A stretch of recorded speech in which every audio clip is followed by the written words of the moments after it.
And I'd like to open the May 7th, 2020 Planning Board meeting. This meeting is being held virtually through Zoom. So I'm going to explain our process for tonight. The town of Littleton began conducting remote participation Zoom meetings pursuant to Governor Baker's emergency order suspending certain provisions of the open meeting law on March 19th, 2020. Since that time, anticipated legal concerns relating to the open meeting law have been brought to our attention by the town clerk. Those concerns were supported by the Attorney General's office and confirmed by town council. One concern is that the chat feature allows a parallel text conversation to a board's public meeting. Chat is essentially running commentary that is occurring, but it is not moderated or followed by the chair. All participants and listeners may not be aware of comments being made because some meeting participants join by phone and do not see these conversations.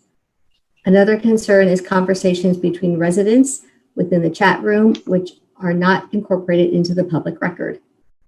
In response to these concerns, the town will implement the following changes, which in no way prohibits any member of the public from participating in discussion and sharing information during a public meeting, and will ensure that all listeners and participants have equal access to this meeting. People that join the Zoom meeting are set, so their microphones are muted. If you called in by phone, please use *6 to mute or unmute your phone. So that the meeting can occur in an orderly fashion, we ask that people who join keep their microphones on mute so background noises do not interfere with the meeting.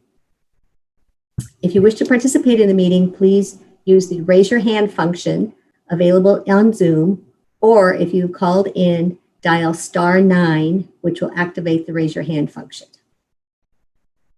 So *6 to mute or unmute, *9 to raise your hand. The meeting host will notify the chairperson of the raised hands, and the chairperson will determine whether and when to allow public comment. When called upon, participants should unmute, then state their name and address. After speaking, we request the participant return their microphone back to mute. So tonight, all votes will be conducted by roll call.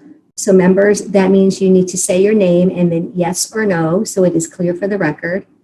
Planning board members participating remotely are myself, Anna Houston, Chair, Delisa Laterzo, Vice Chair, Mark Montanari, Clerk, members Jerry Portante and Jeff Yates. And I hope that you are all well and continue to be safe. So first order of business, I will review the agenda, which is now to conduct some board business. And then the next item is an informal discussion related to 550 King Street, followed by item number 3, a continued public hearing for 35 Shattuck Street, Reuben Hoare Library slope site. Item number 4 will be a public hearing on 336 and 338 King Street, Senior Residential Development, Hager Homestead. And item number 5 will be a continued public hearing on Healy Corner Definitive Open Space Subdivision. Oh, there is one more thing as we begin that I need to read, members. Massachusetts House Bill 4598, signed into law earlier this month, says that all permit deadlines, actually was signed in April, that all permit deadlines are told suspended until 45 days following the lifting of the current state of emergency. The planning board is choosing to work with applicants to move the permitting process forward, but has a legal option of not taking any action on any application until 45 days after the lifting of the current state of emergency. So now we can get started. Any public input for anything that is not on the agenda this evening? There are no raised hands, Madam Chair. All right, thank you. Item number C, board member updates. Ms. Laterzo, anything to report? Nothing from me. Mr. Montanari? Nothing from me. Mr. Portante, anything from you? I did get a reply from Mark. So I guess there's, in regards to transfer of development rights, they got, I guess, the background information they needed today. So according to them, they're, I guess, they're in a position now to start doing some computations and bring back the information. So I don't know if you want to add them to the agenda, the upcoming agenda, to go over that, or do you want to push it to another meeting? You don't have to answer. Did they now, have but any sense of it looks like they'll- urgency? Well, I know they're I'm on sorry. a Did schedule, they have any right? sense of And- urgency? Can you hear me? Yes. Can you hear me? Yes. No, I know they were on a schedule, and I don't know, Maren, according to their schedule, should you keep them on that cadence, or should they attend? Or do you care? I mean, I don't know. You tell me. Well, I guess the question for you is if you're adding a second meeting in May, or if you want that on the June meeting. I don't know the schedule, so I mean, if you want to go over their items and they're ready in 2 weeks, and they could make that meeting, but it doesn't sound like it's that difficult to push them to June if they're just giving a summary. Okay, and then if they need input before then, you and I can chat with them and provide Yeah, any. they did. He did direction. indicate that I'm going to try and move my schedule around next week. I think he was mentioning like Tuesday or Wednesday next week to go over it. So maybe we can decide after that. Okay, sounds good. Great. Thank you. Thank you, Jerry. And my quick update is that form-based code was voted by the Board of Selectmen to be on the warrant for Springtown meeting to be held on June 15th. Next item is minutes. Who has reviewed the minutes from the board members? Anyone have a chance to review those? Nope. Okay. So we will take those up at our next meeting. Item E, bills and payroll. The planning board members elected me to sign for payment of bills and payroll. And during the last meeting, we approved payment of 4 bills. And after my review, then I DocuSigned for their payment. And I also DocuSigned for 2 previous payrolls. So today, Maren, if this is correct, I'd like the planning board members to vote on approving the next set of bills and payroll so that I can also sign on the board's behalf. Yes, and I don't apologize for not having them at my fingertips. I believe there were 2 bills from Green International for work on peer reviews and construction inspections. Okay. So do I have a motion for that, please? I'll make a motion that we approve the outstanding bills for this month. I'll second it. Thank you. Quick roll call vote. Ms. Laterzo, Aye. Mr. Montanari, Aye. Mr. Portante, Aye. Mr. Yates, Aye. Hannah Houston. Yes. Remember to say yes instead of I. Oh, Yes. sorry about that. Yes. That was a practice shot. That was practice. Okay. All right. So moving on then to item number 2 on our agenda, an informal discussion for 550 King Street, IBM site, and 534 King Street Tuttle House. The property owner is considering how to divide the Tuttle House structure, I believe, and parking lot. And so who is here this evening to talk with us on behalf of the property owners? Yes, good evening, everyone. Katie Enright with Howard Stein Hudson. My office is at 114 Turnpike Road in Chelmsford, Massachusetts. I appreciate you all doing this tonight and speaking to us in this informal nature. I'm working with Hudson Advisors, who is the owner of 534 and 550 King. They have asked me to look at the possibility of dividing the Tuttle House from the remainder of the property. And we've created a draft A&R plan to do so. In doing that, I did reach out to Marion to have some conversations about what this would mean for the property and the existing permitting on the property. And she suggested that I come obviously and talk to this board informally just about any concerns leading up to and submission of an A&R plan. So if I can, I'd like to share my screen and show you the A&R plan. So you'll see this here. So you'll see the entire property, which is essentially about 41 acres in total. Kind of zooming down into what we're trying to do, what we're actually trying to do is just subdivide out the Tuttle House with the paved parking lot, and actually in this area here are detention basins. Certainly a little bit more complicated than that. If we look at, this is the as-built plan, so you can see the detention basin, the bio-retention basin that's here, another portion of it that is here. One of the questions I had to the board relates to the ability to keep, you can go to this. So you can see here the Tuttle House. If I'm jumping around too fast, let me have all of them up in the background. Tuttle House here with the parking lot. These are the basins here. Essentially would like to just run the lot line along the side of the house back to the access drive over and come back in. We're not looking at doing anything with the area here related to the trees and the walkways and the stone walls.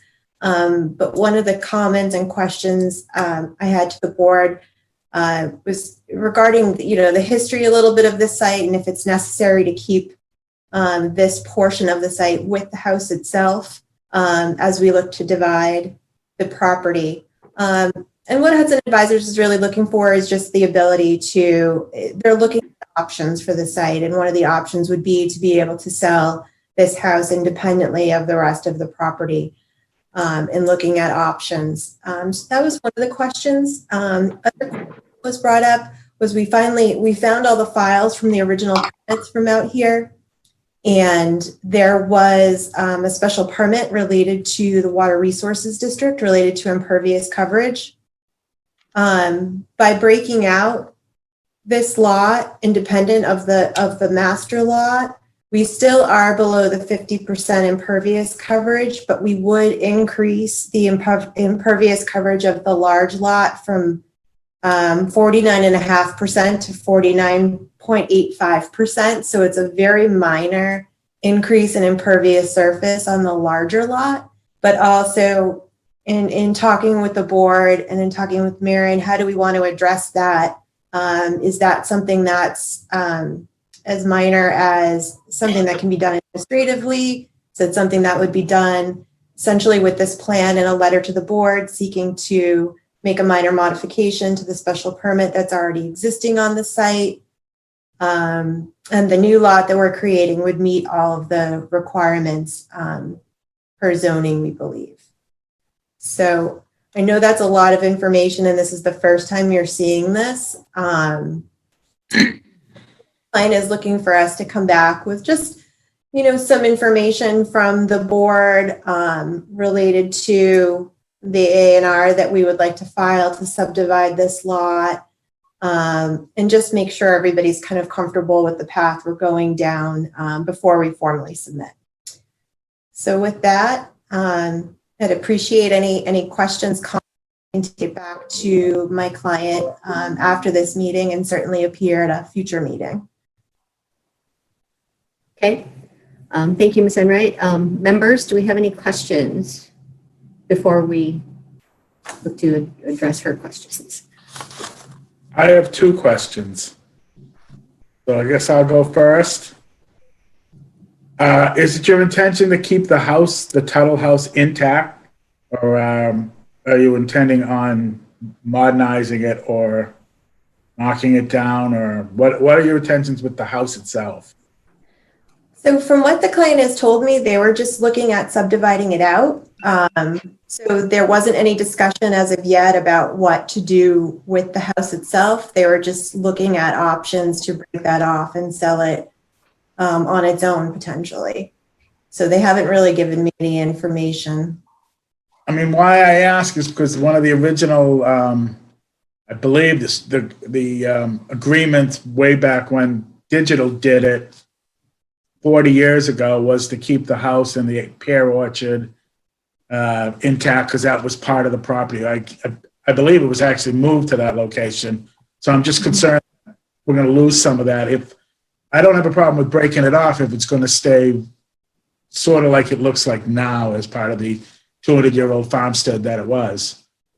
So that's my only concern about selling it off as an A&R lot. I have no problem with it as long as it stays somewhat like it was supposed to look like there. Same thing with the pear orchard, what's left of the pear orchard and the walls and things like that.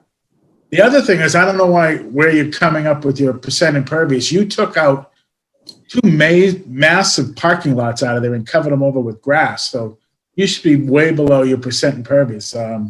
You might want to look at the original special permit that was done for Digital because you had two big parking lots that face up to that stone wall and they basically are gone. It's all grass there. So you have to be way below what was originally approved 40 years ago. So that's my take on it. Ms. Enright? Did you have any questions, Ms. Enright? I was just saying that I had the surveyor, Kaneko, who had worked on this parcel before, was the one that updated the survey to give me those percentages, but I'll definitely check with what they gave me and make sure we're on par with the requirement. Well, and I would just like to add on to what Mr. Monari said about the house, and that is that is historical in the sense that it is old, it is well maintained, well kept, it looks beautiful. So I would certainly want to know what the intentions are as well, whether there's any desire to have that changed, and it's an important piece to Littleton's architectural history here in town. And then we do have a public hearing that we need to open real quick. So can we please just suspend this discussion and open that real quick, Maureen? Or Sure. First one is. we'll be right back, Ms. Enright. Sure, thank you. Okay. I'll read the notice as soon as it comes up. Okay. Okay, Planning Board special permit. The Town of Littleton Planning Board will hold a consolidated public hearing on Thursday, May 7, 2020 at 6:45 p.m. to consider the application for special permits pursuant to MGL Chapter 48 and the Code of the Town of Littleton zoning. The application is for an Aquifer and Water Resource District special permit under sections 173-61 through 173-64.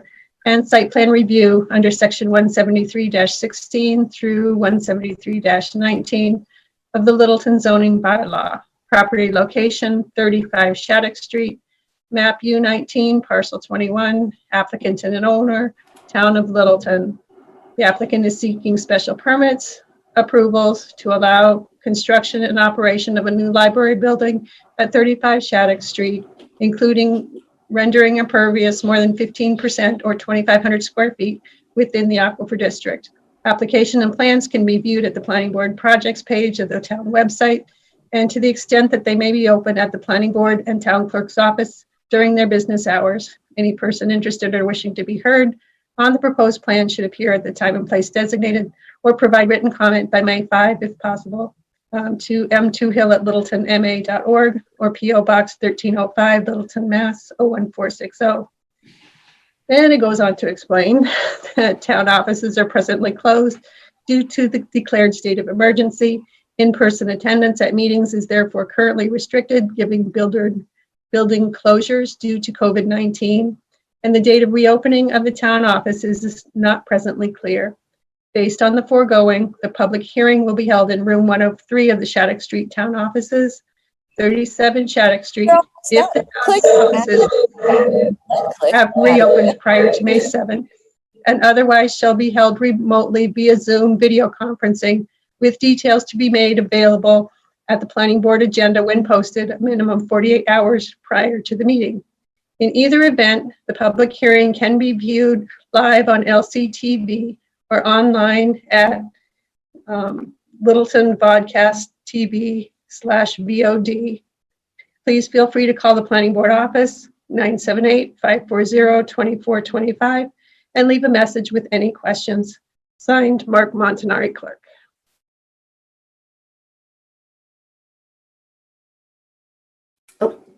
There we go. Thank you.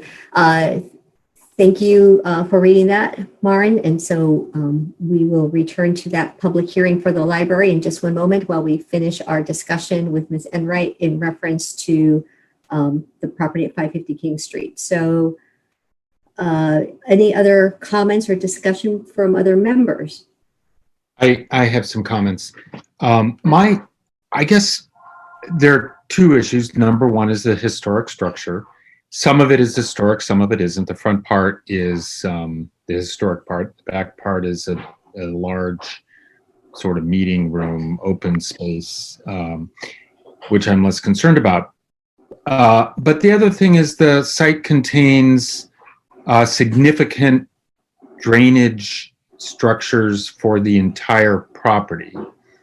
And I think that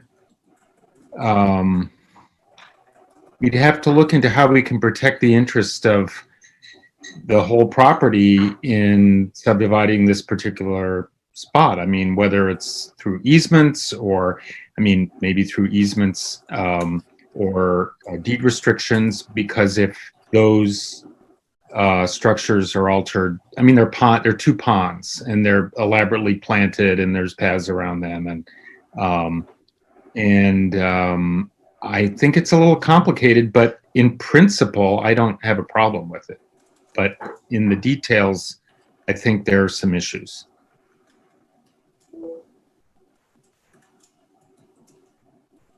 If I may, just we do have a complicated easement plan that we're working on with the surveyors. There are other cross utilities on the lot. We actually, the sewer obviously goes from the Tuttle House to the rear lot, the larger lot.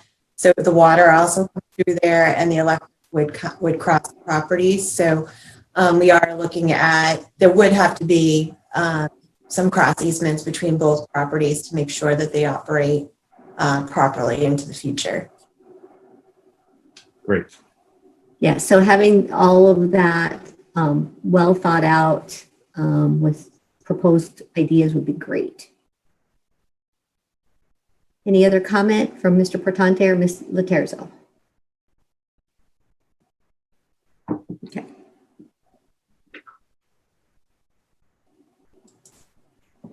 All right, well, Ms. Enright, do you have any other questions of us? The only other question would be, I am going to check on the impervious surface and make sure we're correct, but if we need to modify the main site special permit for the water protection district, because we're increasing the impervious surface potentially by essentially 0.35%, would that be something that we could do? Is that something that could be done administratively? Would we file for a modification, a minor modification to the special permit with a letter and a plan, just indicating the change? How does the board feel about that aspect? Do you mind if I walk her through that process? Go ahead. My answer would be, Katie, I'd be happy to walk you through that process. Usual is just a letter and application and a plan. Doesn't have to be a new plan. And then the board would open the hearing to do that. And I think at that time we could also take advantage, take this opportunity to update the property ownership information on it. Because if I'm remembering correctly, the last time it changed hand, the permits weren't technically renewed. It's not really an issue, but we can take advantage of doing everything at one time. Okay. And would that be a new public hearing, or would it be a minor modification? Would that be, or would it be an advertised but or notified public hearing? the boards, in the past, the board's always done it as with a new hearing? Okay. I would think so, given the nature of this particular Okay. structure. Yeah. All right. Very good. I will report back to my client and we will be in touch soon. Thank you very much for being here this evening. Thank you all very much too. I appreciate Thank you. it. Okay, bye. All right, so moving on, we will now resume the continued public hearing for 35 Shattuck Street. Yep, it'll take just a few minutes to bring everybody that's looking to present up to presenter level. Great.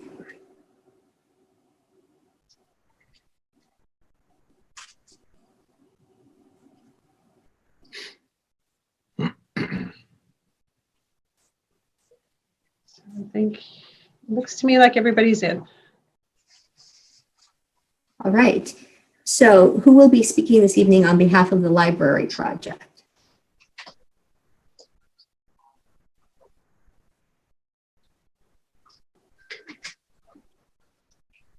And as you came in, you need to remember to unmute yourself and start your camera, please. Well, Mark Mazzarelli's here. I think Nathan's going to be leading the discussion. I think Phil O'Brien is here, the architect. Okay. So who would like to start? I guess I will start. Good evening. My name is Nathan Ketchel. I work for Garcia, Gluskin de Souza, the civil engineers on the Reuben Orr Library project. Also with us is Mark Mazzarelli, the landscape architect, Phil O'Brien, the project architect, Chris Garcia, also civil engineer on the project, and Mark Rambacher's with us from the library, I believe. I guess we might as well go right into the drawings. Let me pull these up. Can everybody see this? Yes, we can. Okay, so, all right, so the development is proposed on town-owned parcel. It's 54.5 acres in size. That parcel consists of the former Shattuck Street School, which currently serves as the town offices, school department, as well as the Council on Aging and the existing Reuben Orr Library. To the west is the Littleton Middle School. Let me see if I can get the little annotation spotlight. The existing Littleton Middle School, as well as the Russell Street Elementary School. Those portions of the site to the west are obviously developed with those schools, their parking lots, and sports fields, and the track. So the proposal for the Reuben Orr Library is to construct the building on the slope that is on the west side of the existing parking lot at the town offices. I believe the overall developed area, which is this hatching that you see in here, is approximately 2.3 acres in size. Right now, as you can see on this plan, here's the existing town offices building, as well as the tennis courts and the parking lot in the back. There are 130 parking spaces back here. Existing drainage in that parking lot and from the building is handled by a couple of catch basins that are on the west side of the parking lot. There's a single great catch basin back here that discharges out onto the slope of the hill onto a concrete apron, which then discharges that runoff to a dry well that's just inside the woods there. Once that dry well is full, that runoff is then allowed to overtop and discharge down the slope into the resource area. There's also a drain inlet in the existing tennis courts. There's a concrete berm just on the west side of that. that captures runoff from the tennis courts and discharges it underground as well. Initially to a catch basin that's in the woods, and then finally it runs through a 12-inch pipe that discharges at a pipe termination right at the resource area limit. The town does have sewer on site. That sewer is served by the town office building as well as the fire station, and then the schools as well. So that all flows through the site down to an access road that then goes over to the middle school. Currently, the property is developed with approximately 594,183 square feet of impervious cover, which for the overall site, that's 25% or 25.0%. Under the proposed conditions, let's see if I can get it to scroll. This would be the layout of the new building. So with the utilities that are needed for the new building, they're going to run down the driveway that's on the north side of the parking lot. So we will be repaving this area. We'd be cutting off some parking spaces and then creating a 26 stall parking lot with 4 accessible spaces in front of the building. As well as constructing, obviously, the building, which is a 2-story structure, approximately 11,650 square foot footprint for it. There will be a patio area on the lower level, an exterior stair from the parking lot area, and then an egress door out of the lower level meeting room. As well, the fire department requested that an 18-foot access or emergency access driveway be provided on the west side of the building.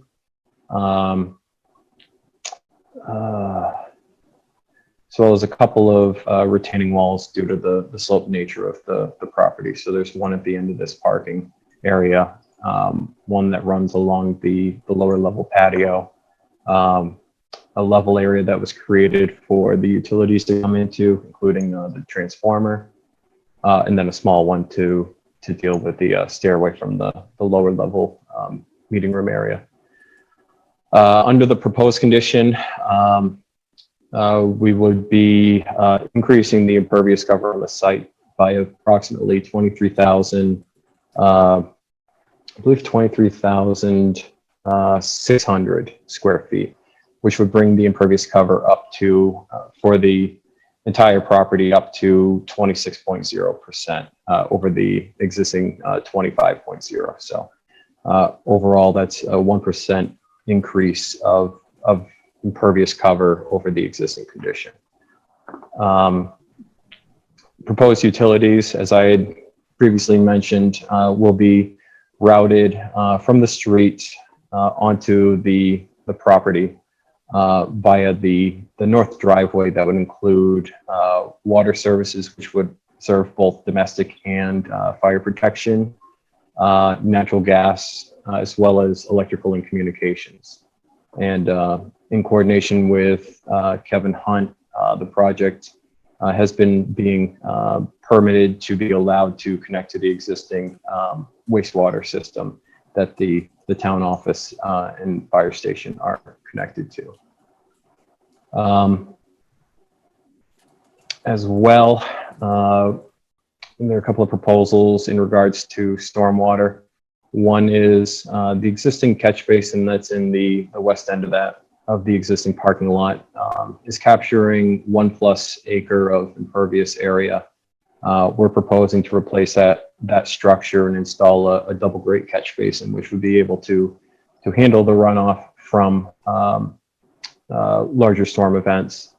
Would be put through a stormwater pretreatment system, which is not currently in place. So there will be a level of improved stormwater quality. That runoff would then, similar to the existing condition, be routed to a leaching pit, basically at the bottom of the slope, to mimic the existing stormwater condition from that. And instead of allowing it to simply overtop the grate that's on it, it will be piped out and discharged to a new flared end section with a modified rock fill apron at the end of it, and then flow via a shallow swale to the resource area. Also proposed for the new impervious areas is stone drip edge for collecting roof runoff, that once it goes into the trench, it will be conveyed via perforated and solid pipe to an underground infiltration system. As well, catch basins there are two catch basins proposed. My apologies. Two catch basins proposed in the parking lot. One along the east edge in front of the building. It would be a water quality type catch basin. We would redirect the runoff that's coming from the tennis courts also into that system. And then we have a catch basin at the north end of the new parking lot, which would, based on the stormwater modeling, we're able to allow that to flow to the overflow drain. So when there's also there's another system that's underneath the lower level patio area that's collecting 3 drain inlets that are in the patio area. Each of those systems overflows to overflow piping that intercepts prior to getting to the resource area the existing pipe that runs under the existing access roadway that's there. My apologies again.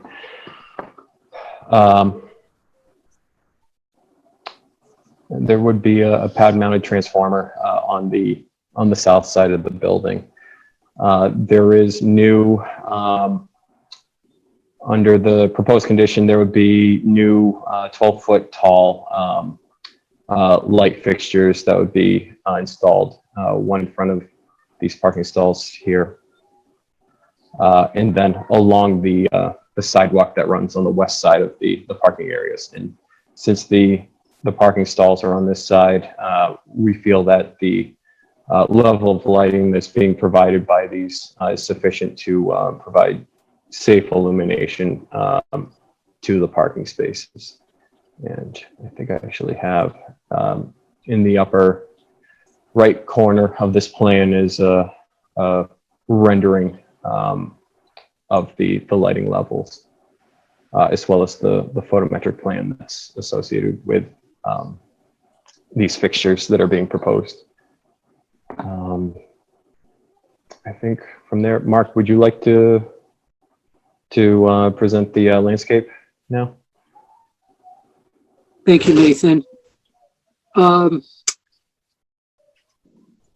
See if I can bring the plan up.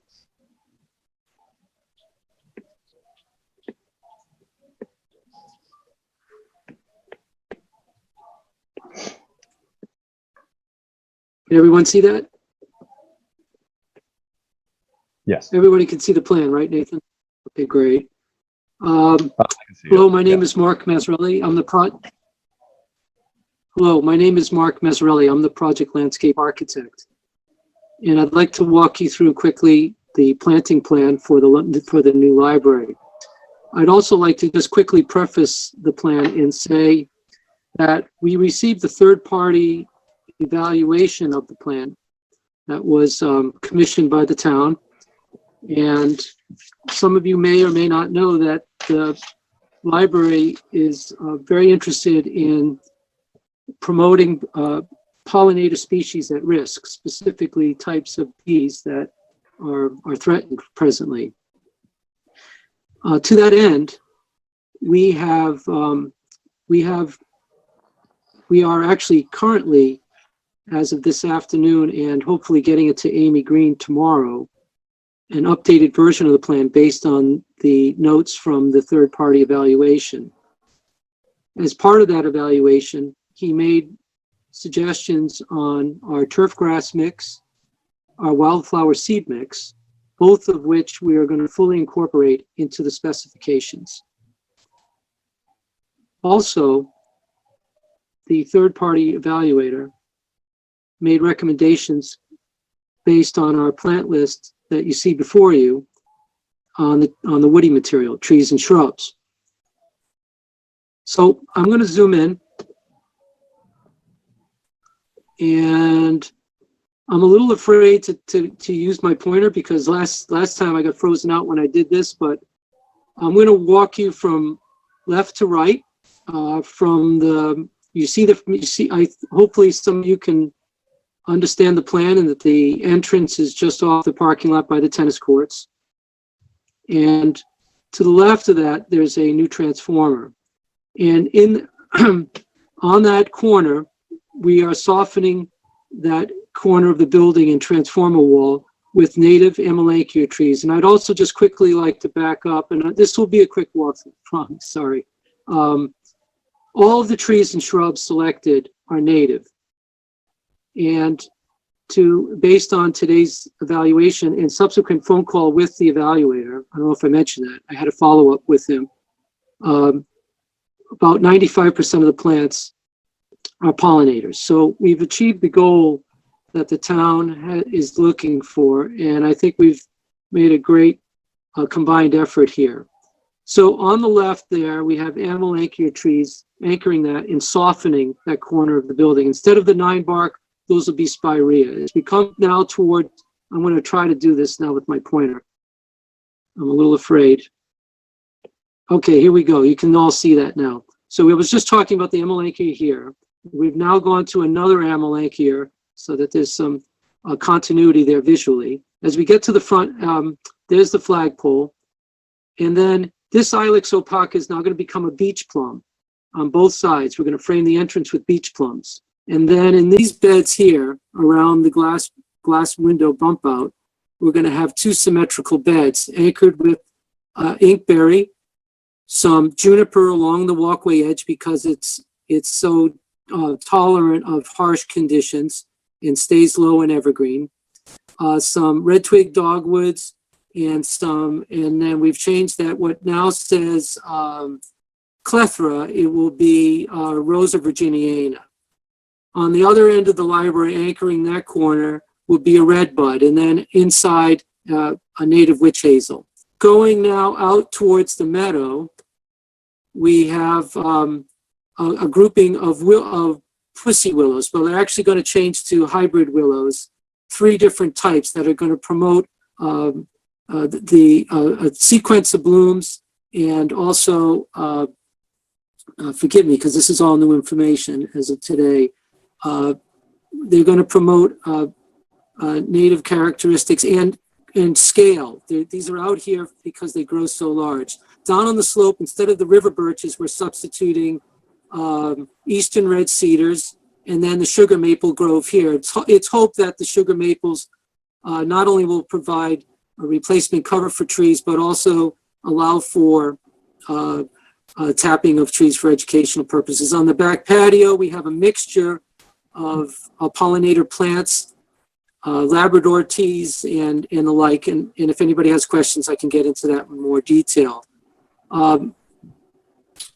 So basically, that's a quick walkthrough. I know there was a note about tree removals as part of the project, and we quantified those, and I know Nathan has some words to probably share about that. He did a walk around with Amy, but the board should be aware that a fair number of the trees were removed because of the grading and the library footprint, and every effort was taken to preserve as many as we can. The question, I guess, is, do we want to replace those in kind or not? One of the initial comments from the Conservation Commission meeting last week or the week before was not necessarily, because they want to keep open the meadow area and allow for the pollinator garden to coexist with the library. So that concludes the planting plan presentation.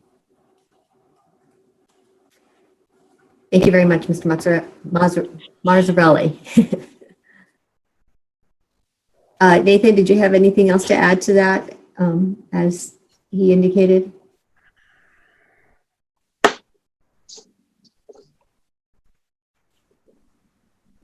Okay, so I guess I just have a quick question. I noted that in terms of the quantity of trees removed, I think I saw 28, but there are only about a dozen being added in.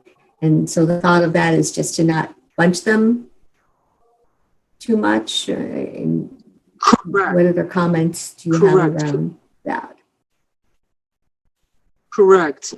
Exactly. We want to provide a balance between open space and newly vegetated areas around the library. We also want to allow room for a future pollinator garden that is indicated on the plan as well. It would be very easy to just replace the trees in kind, but we saw it. We went down a different road. We did what we thought was best for the site here. Okay. All right. Thank you. And if you allow me to add, I'm sorry, Anna. And if you allow me to add, I'll just reiterate, that approach was supported by the Conservation Commission, at least verbally, at the last meeting. Yep. Okay. Thank you.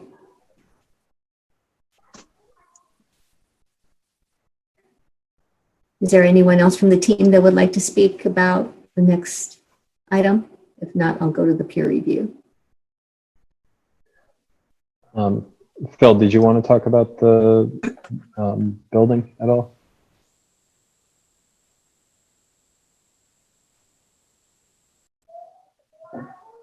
I'm happy to show folks the building plans if you'd like to see them. And I've got a couple of exterior views if anybody'd like to see that. Yes, thank you. Right, see if I can find these guys.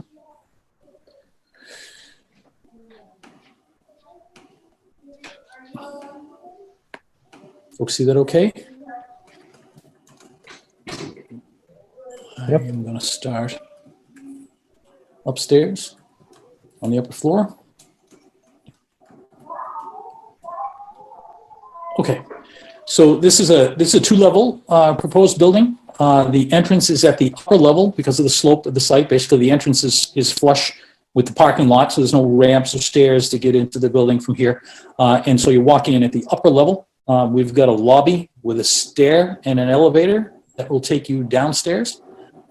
Circulation desk sits at the center of the plan, backed up by the offices. There is a small door here that acts as an exit door. It's also a receiving door for materials and supplies and so forth. Upstairs, the majority of the public portions of the building are for adult library services. We've got a couple of nice places to read, kind of in some alcoves around the perimeter of the building. We're trying to get the people spaces along the rear portion of the building and take advantage of the views out towards the resource area in the woods. And we're tucking the book stacks in with some smaller windows under a lower roofed area on the two sides. We've got some quiet study rooms down at the end, and this is this stair that shows wrapping around from the parking lot level that gets you down to the patio below. On the lower floor, you get to the lower floor by coming down the stair or the elevator, and you get into a lower lobby. There's an exit door directly from the lower lobby out onto this patio. On the right-hand side of the plan is the children's department. There is a children's desk and children's office areas. Again, the people areas are in at the rear, taking advantage of the views with windows along the backside. There is a story time and activities room there. The children's book stacks are against the rear wall. This portion of the building here with the kind of white shown wall, that's the foundation wall that's backed into the site. So there's no windows along there. So we've concentrated things like storage spaces, mechanical spaces, local history, which doesn't want a lot of natural light, children's storage rooms and so forth.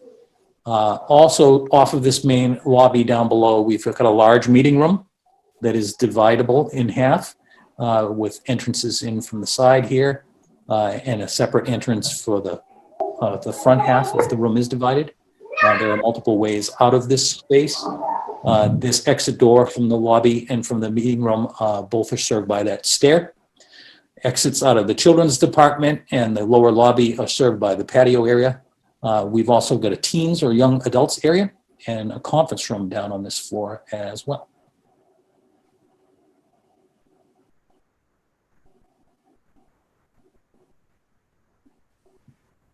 There is a view of what the building looks like from the parking lot. The colors haven't been decided yet at this point, but this was would seem to, I guess, please the most people on the building committee to use something kind of muted. The idea is to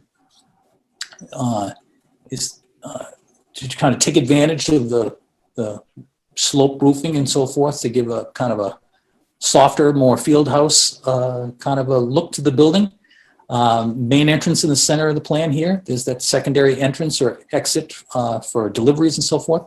That small window that pokes out where you could have them sit, have a nice read, kind of tucked into the book stacks. And we're not trying to show Mark's landscaping exactly the way it's designed to be. We don't really have access to all the different plant types and so forth. So these are really placeholders. So that is from the front. From the rear, kind of standing down below, looking back up at the building, there's the raised patio. The lower floor of the building is masonry, and you can see the upper floor is siding material. It's a low maintenance siding. This is a pre-finished cementitious siding is what we're looking at, and brick down below. We're trying to come up with a building that's very easy to take care of. Retaining walls around the patio. We're looking at kind of a modular masonry modular wall with a metal railing on top for safety, and then there is access to grade on the left-hand side, and the stair wraps up around this portion of the building to get you back up to the sidewalk level. All slope roofs, asphalt shingles, pre-finished aluminum windows. Again, pre-finished aluminum doors. Just trying to keep the maintenance down on the building as much as we can.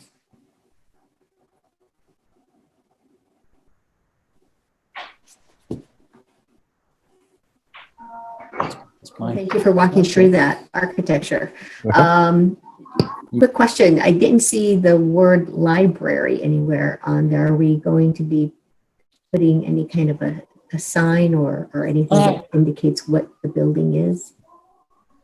We do have a sign on the building, and I may have my elevations here as well. Let's see if I can find those, and if I do, I will share them.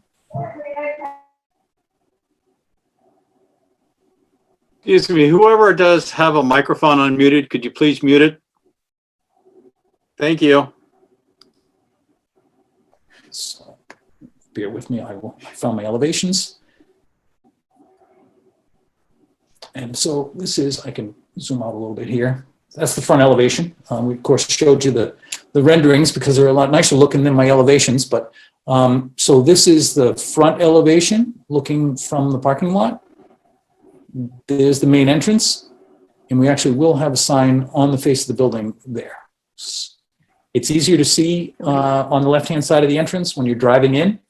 It almost aligns with the driveway, and people can wayfind, we think, easier than with the sign over here than mounted up over the main door. We think it'll be clear where the main door is when folks come into the lot.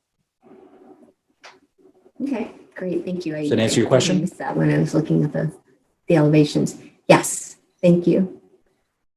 Would you like to see the rest of these elevations? I think we're good. Thank you. Yeah. Okay. You bet.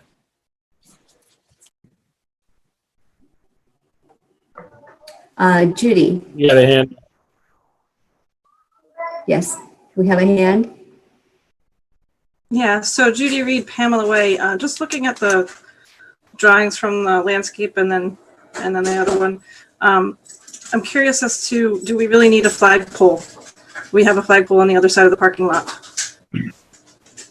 That was kind of one of my inputs. And is the flagpole going to if it's there, is it going to obscure the name, the sign on the side of the building since it's basically in the same place? Those are just a couple random thoughts. Thank you.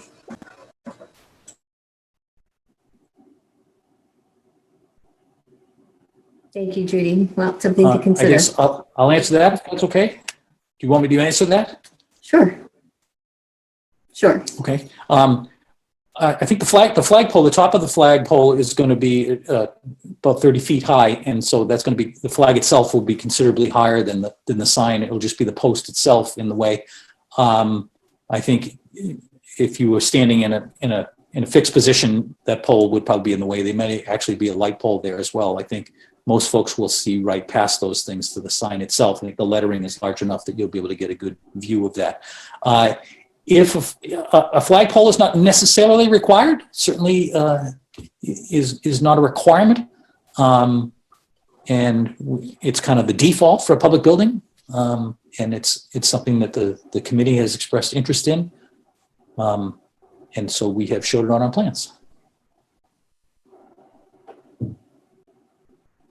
Thank you.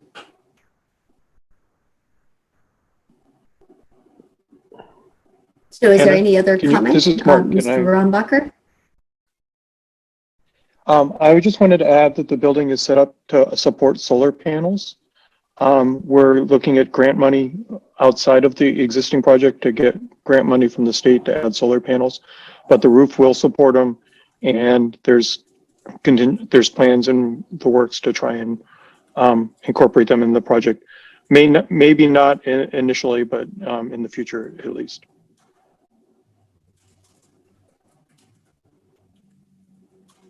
All right, thank you. So members, if you don't have, do you have any questions at this point before we go to the peer review? Yes, Mr. Yates?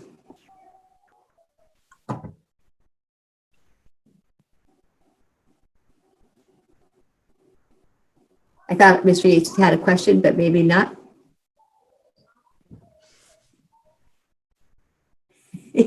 Somebody needs to unmute him.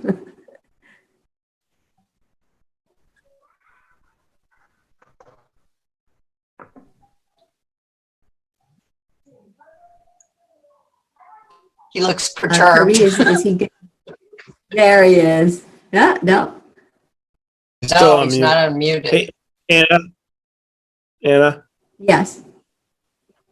we're coming up on the other public hearing at 7:30, so we got like 2 minutes. Do we, Yes. 7:45. are we gonna go line by line through the peer review, or are we gonna comment? I was going to ask Courtney to give us an update as to where she is, any key issues or concerns. So I did not plan to go through it line by line. Did you want to? No, Okay, I know I don't. Okay. Right. Okay. Mr. Yates, Jeff, Am I unmuted did you have a now? question? You are. Yes. Yeah. I'd like someone to talk about the hardscape, what the materials are. And I'm also wondering what the thinking was about access from the schools. Right now, people, kids and people come up the roadway that connects to Shattuck Street. And the way it's laid out now, it seems like they would have to go all the way to Shattuck Street and come around and into the front door. And that may be the thing to do.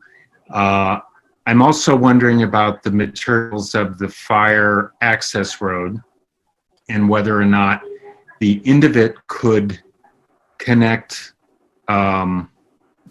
purposefully with the playing field and I just think it's going to be used as a shortcut, whether it's planned for or not. So I'm wondering whether it should be planned for.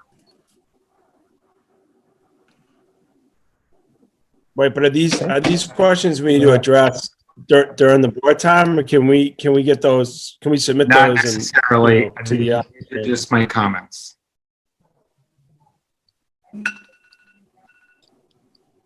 Cool.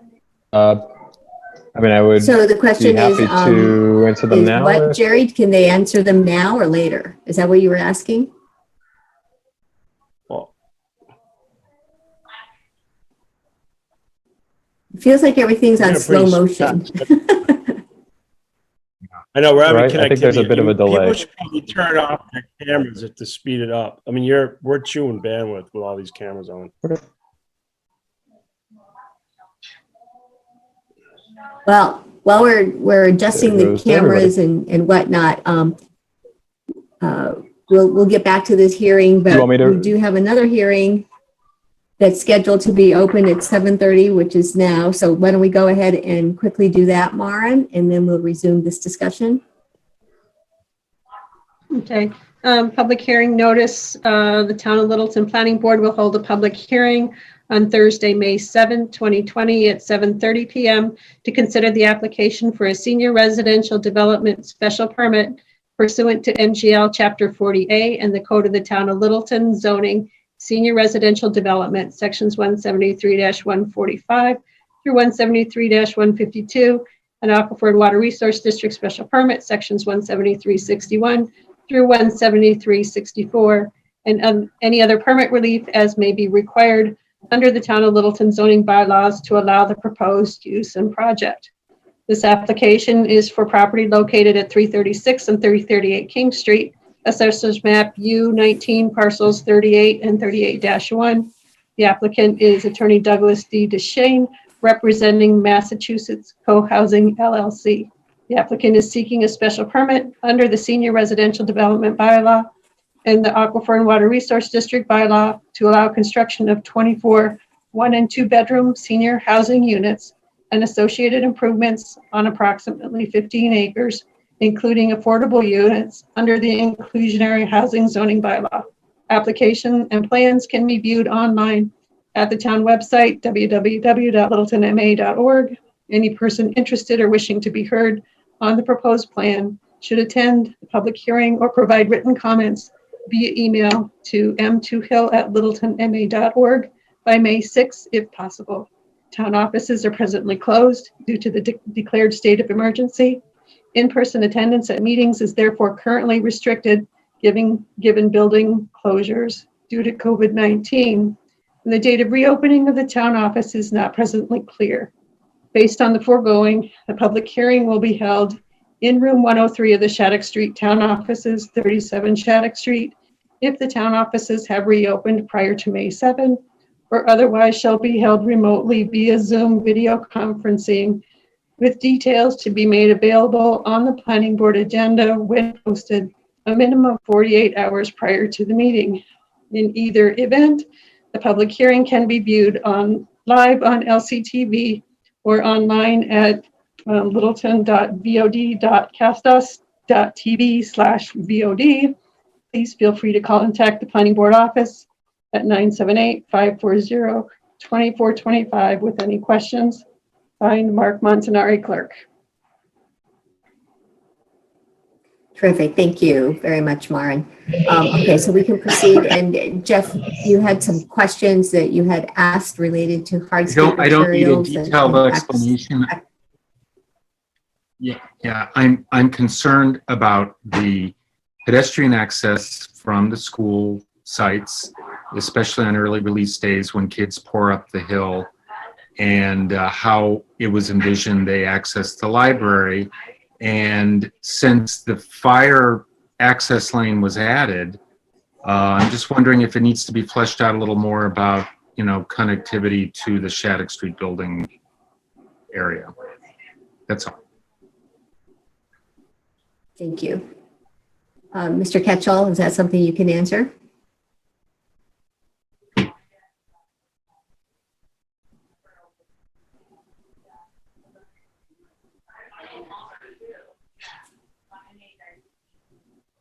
Sorry. Okay, anybody from I just lost the, my internet connection, so Sorry. now I'm back. okay. So all right, did you hear Mr. Yates' questions? I had heard it previously. The question is student/pedestrian access from the schools. Oh, do you need me to start my video? Okay. Um, so we're talking about how students, let me get the annotation tool. Students have traveled up the existing bituminous access road that's over here and walked up the slope through here. While Shattuck Street is an option to get up there, there is a sidewalk that is on the west side of it. The other option for students would be, my apologies. I don't think we're planning on any kind of means of limiting access to the emergency gravel roadway for the fire department from this location. There are swing barrier gates at either end at the school or Shattuck Street. So students would be able to walk up the gravel access road.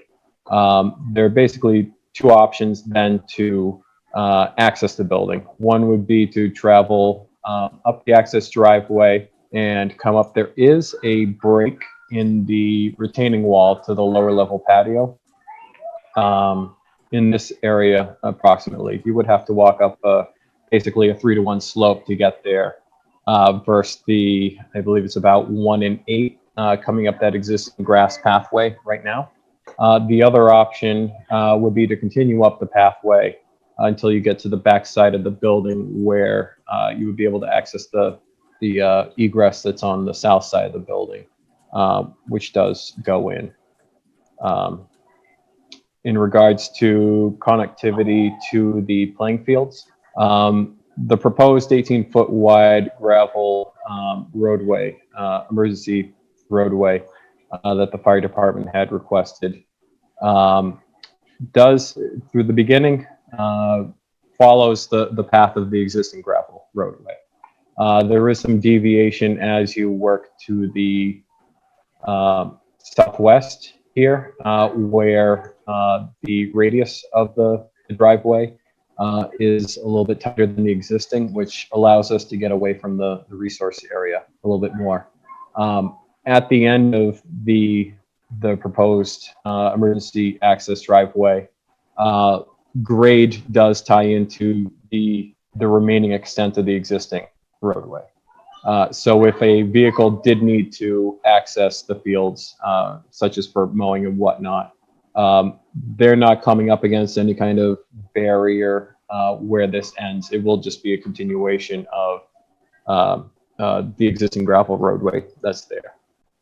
So, you know, theoretically, if an ambulance needed to get to the field because a player had hurt themselves, they would have access to the field as they do today. It's just this roadway terminates here and then continues at the existing 8 to 10 feet wide.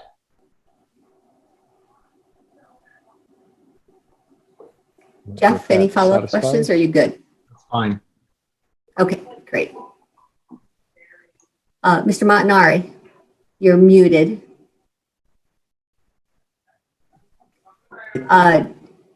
Okay, can you please begin again, Mark, because you were muted. All right. I don't want to put words in Jeff's mouth, but I think Jeff was talking about the quote unquote path.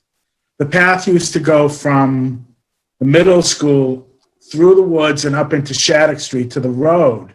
Looks like you're stopping that path now, so there's no connectivity from kids riding their bikes or walking down, or adults for that matter, coming from the road at Shattuck Street or from the common down the path to get to the other two schools. It looks like you're stopping it right there at the emergency gravel access way. I'm just wondering if the path is going to continue all the way up beside the assisted living and connect back to Shattuck Street like it does now.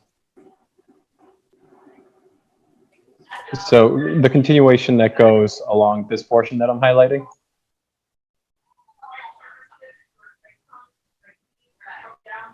Yes. Sorry, I didn't hear. Are you referring to, no, that's what you see here is just the extent of the roadway that was captured by the survey. So the only thing that is, so this roadway will remain. There will be no So the additional path barriers. will The one thing remain that from we are Shed- doing is based on the, yes, from this area through here will remain as it is. Okay, that's all that was my question. Great. Okay, and then the Thank one you. that you do see, this little portion here is darker. They are going to, based on last week's site walk, it was noted that there was some failure occurring in the bituminous. So part of the project will be pulling out approximately 800 square feet of bituminous and replacing to the same extent that it is right now. Thank you for that update. Members, if there aren't any other questions, I'll ask Courtney Semlo to provide just a quick synopsis as to where we are on the peer review.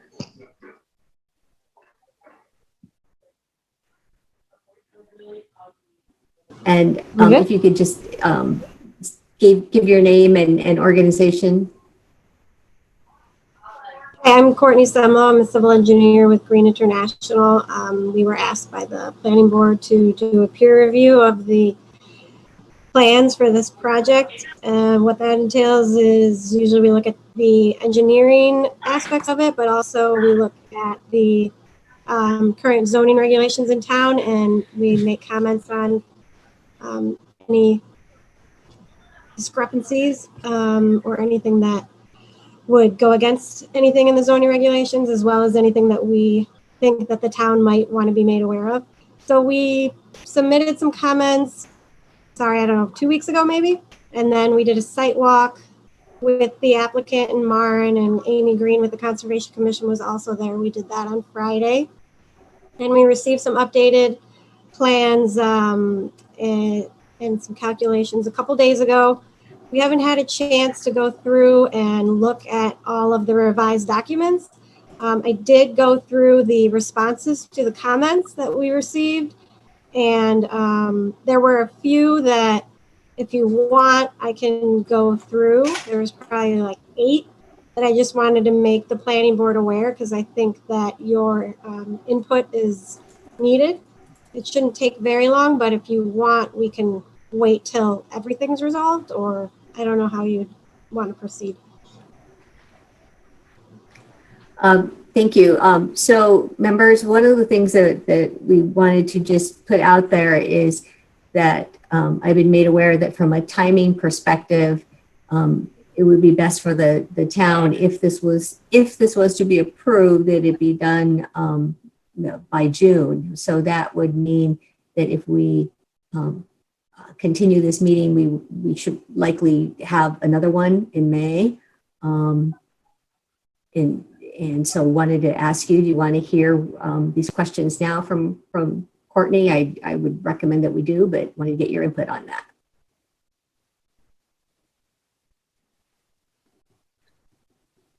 I'm fine with continuing. Okay. All right. Go ahead. You said you had about 8 items that you would like to discuss with us? I think so. I'm going to share my screen. Thank you. Share. Okay, so overall we had, I think there were 50 comments. And like I said, most of them I think can easily be resolved with the engineer. I'll zoom in, maybe that'll help.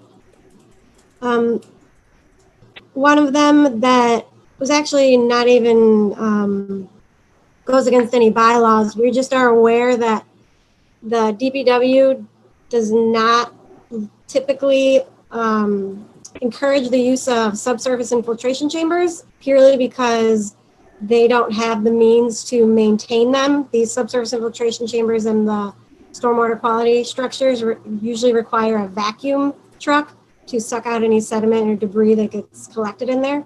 So we just made a note of that.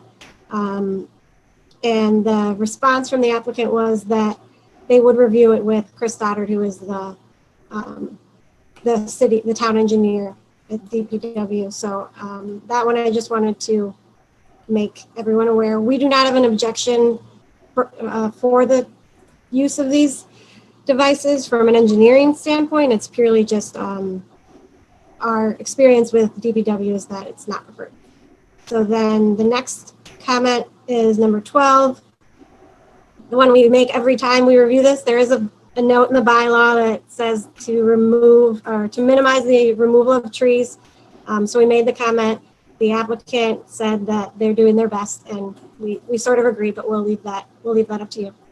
Then the next comment is 13, where there is in the wetland bylaw, it wants to minimize it actually wants you to consider pervious alternatives for paved surfaces. So we just noted that there are some impervious surfaces in the wetland buffer, and the applicant has responded that they've done their best to minimize it. And I believe, just based on what I've heard from Amy, that they don't really have an issue with the impervious area that's proposed.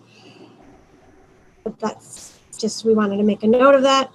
Number 14, and the 14 and 15 are straight out of the Aquifer and Water Resource District bylaw. They're just requirements that the a qualified engineer experienced in groundwater evaluation or geohydrology shall be provided, and also monitoring wells.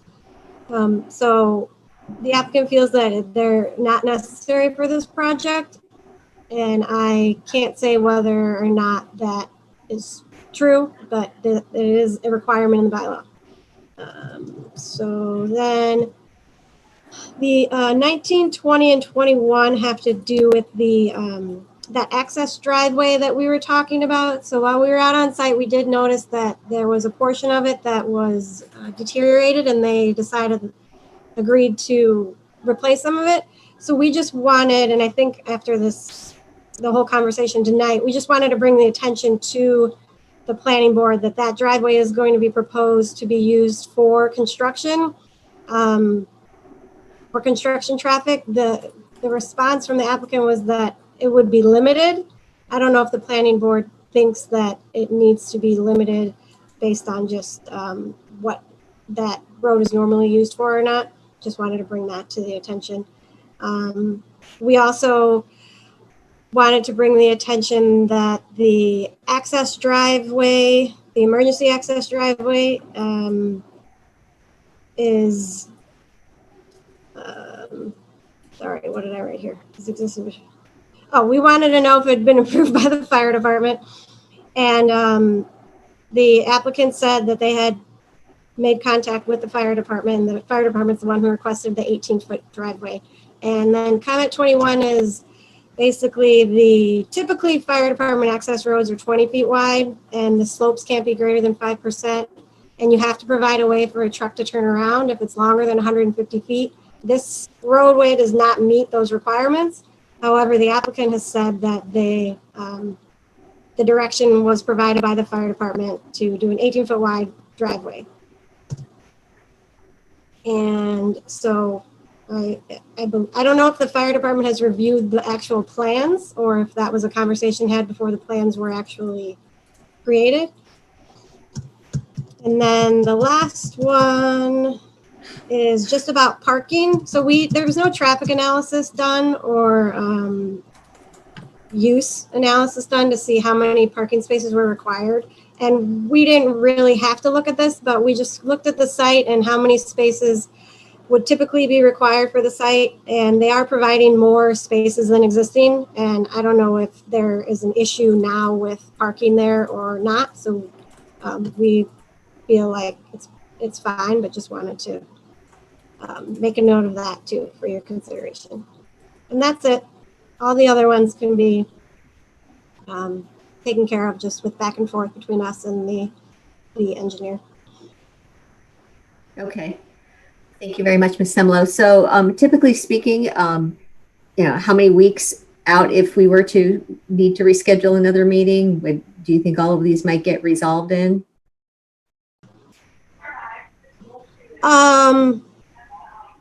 Probably next week, by the end of next week. Okay, so a couple weeks out. Okay. All right, thank you very much.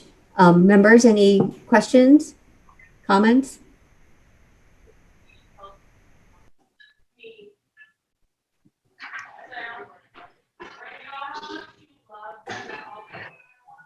Okay, Well, so at this point then, is there anybody else out there from any of the other boards or committees that has any comments? And if not, then we can move to public input.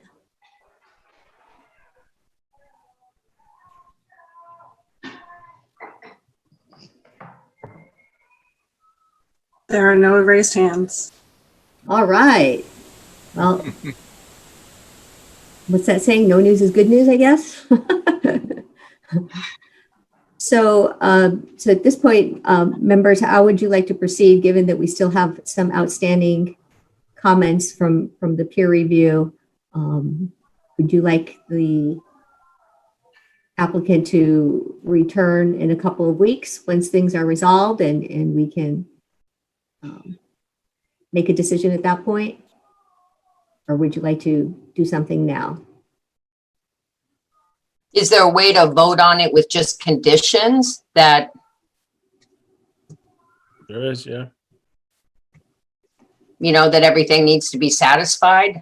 I'm just cognizant of people's time. And I mean, I'm fine with meeting again, but I know people are busy and we don't want to hold up anything because we do have tight deadlines here. My impression were, am I still muted? No. Oh, you're good. My impression was when I read the commentary that most of these highlighted conditions were responded to by the building committee or the relative people. I didn't see anything that was really disqualifying from voting on it. But I guess the other thing is I feel ignorant, but what are the exact waivers that we have to vote on for this project? Or is it just a general approval? I recall one waiver. Is that right? Maureen, go ahead. Sorry.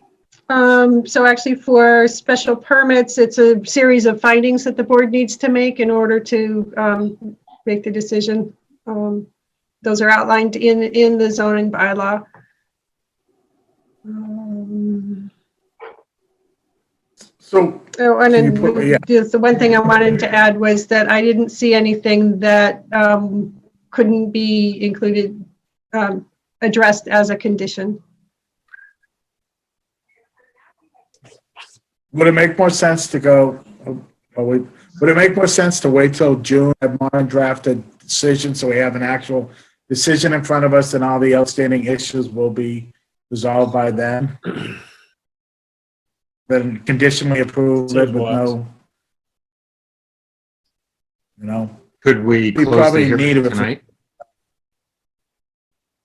I don't think we want to let's close have in a case we decision. can't put on the next meeting. Why don't we do what Mark suggests, draft a decision and go from there. It's Okay. fine with me. I'm fine with that. So Maureen, go ahead, and then I wanted to ask a question. I think we're headed down the same path, Anna. The question to the board is when you want to meet next in order to take the final vote. I can draft a decision, but the library's schedule doesn't, well, would be pushed if we waited until June to vote. But so we could just schedule a quick meeting, right? Just to vote on this. I'm fine with that. But you have to schedule that now Yes, in order to continue the hearing. Oh, okay. So members, two weeks out would be Thursday, May 21st. 3 weeks out would be Thursday, May 28th, and that would be after Memorial Day. The 21st is a Board of Appeals meeting. So we could do earlier in the evening. Are you sure it's a Board of Appeals meeting? I think it's 20. next Thursday, Board of Appeals meeting. Okay. Board of Appeals is the 21st of May. Oh, okay. I know them by heart now. Yeah. That Board of Appeals starts at 7:15. So could we just Yeah. do it at Let's do it. 6:30? If we could do it at 6:30, that 6? would work. Yes. Okay, so, so real quick, I wanted to ask Mr. Ketchel and the library team, if we were to move forward as described with crafting a decision and we come back on Thursday, the 21st, do you feel confident that you would be able to firm up everything that needs to be done? Yeah, I mean, the only thing that and I'm not sure if Courtney would agree with this, that it seems like some of the highlighted items are kind of at the board's discretion beyond what we've responded in the spreadsheet. So, Yeah, I would agree I with mean, that. what has been put into the responses in there would remain the same unless Yeah. the board took issue with those items. So I would say Exactly. that, yeah, we'd be all set.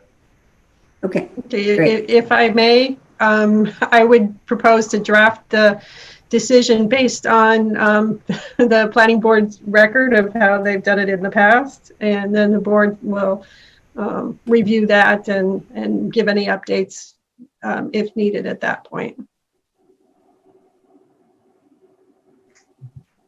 I concur Okay. with that. So, okay, so I need a motion then for the date and the procedure. I'll make a motion that we continue the library public hearing till 6:30 on the 21st of May. Yes. Madam Chair, if I could Second. please request you start your meeting earlier because technology does take time to set up for each of these meetings, please. How much earlier? 30 minutes, 15 minutes? 6 o'clock would be very good. Thank you. 6. All Right. right. So, yes. Do I have a second on that motion for 6 Yes. p.m.? Second. Okay, Six. thank you, Mr. Yates. Sorry, 6:30 or 6? 6. Okay. Okay, so I have a motion and a second for May 21st, 6 p.m. to continue voting now. Ms. Laterzo, Yes. Mr. Montanari, Yes. Mr. Portante, Yes. Mr. Yates, Yes. and myself, Anna, yes. Okay, folks from the library, thank you for your presentation. I can't say this enough, but I think it's a very exciting building for all of town, and look forward to keep moving this forward.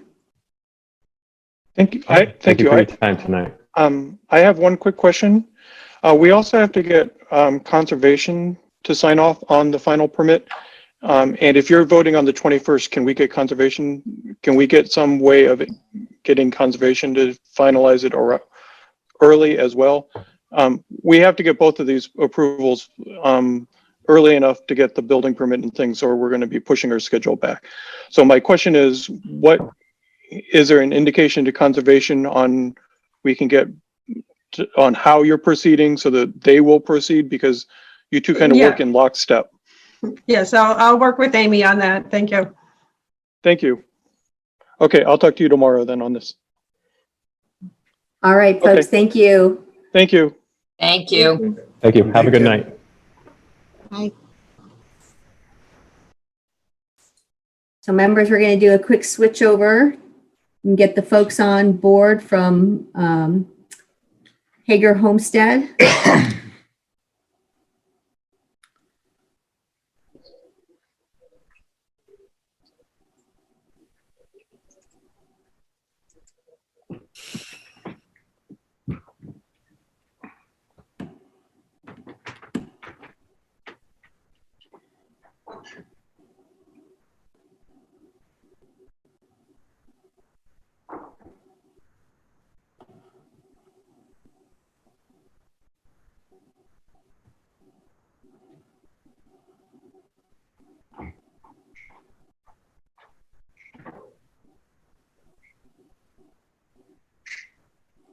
All right, a whole new group of individuals.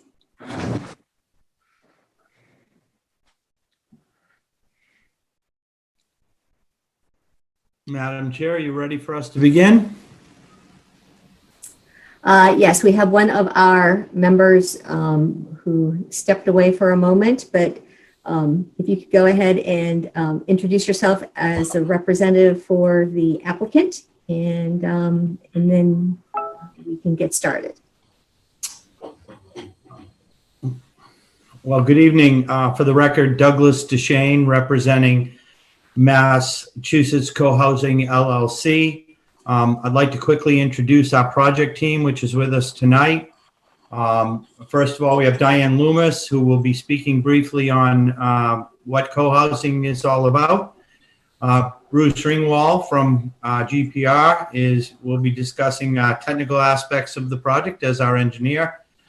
We have two architects on the line, Sheldon Pennoyer and Renee Fair, who will be giving you the quick overview on the architectural. And we have Matt Blackham from Blackham Management LLC, who is on the line as well. So let me start. Mass Co-Housing, as was stated, is seeking a special permit for the development of a 24-unit senior residential development located at 336 and 338 King Street.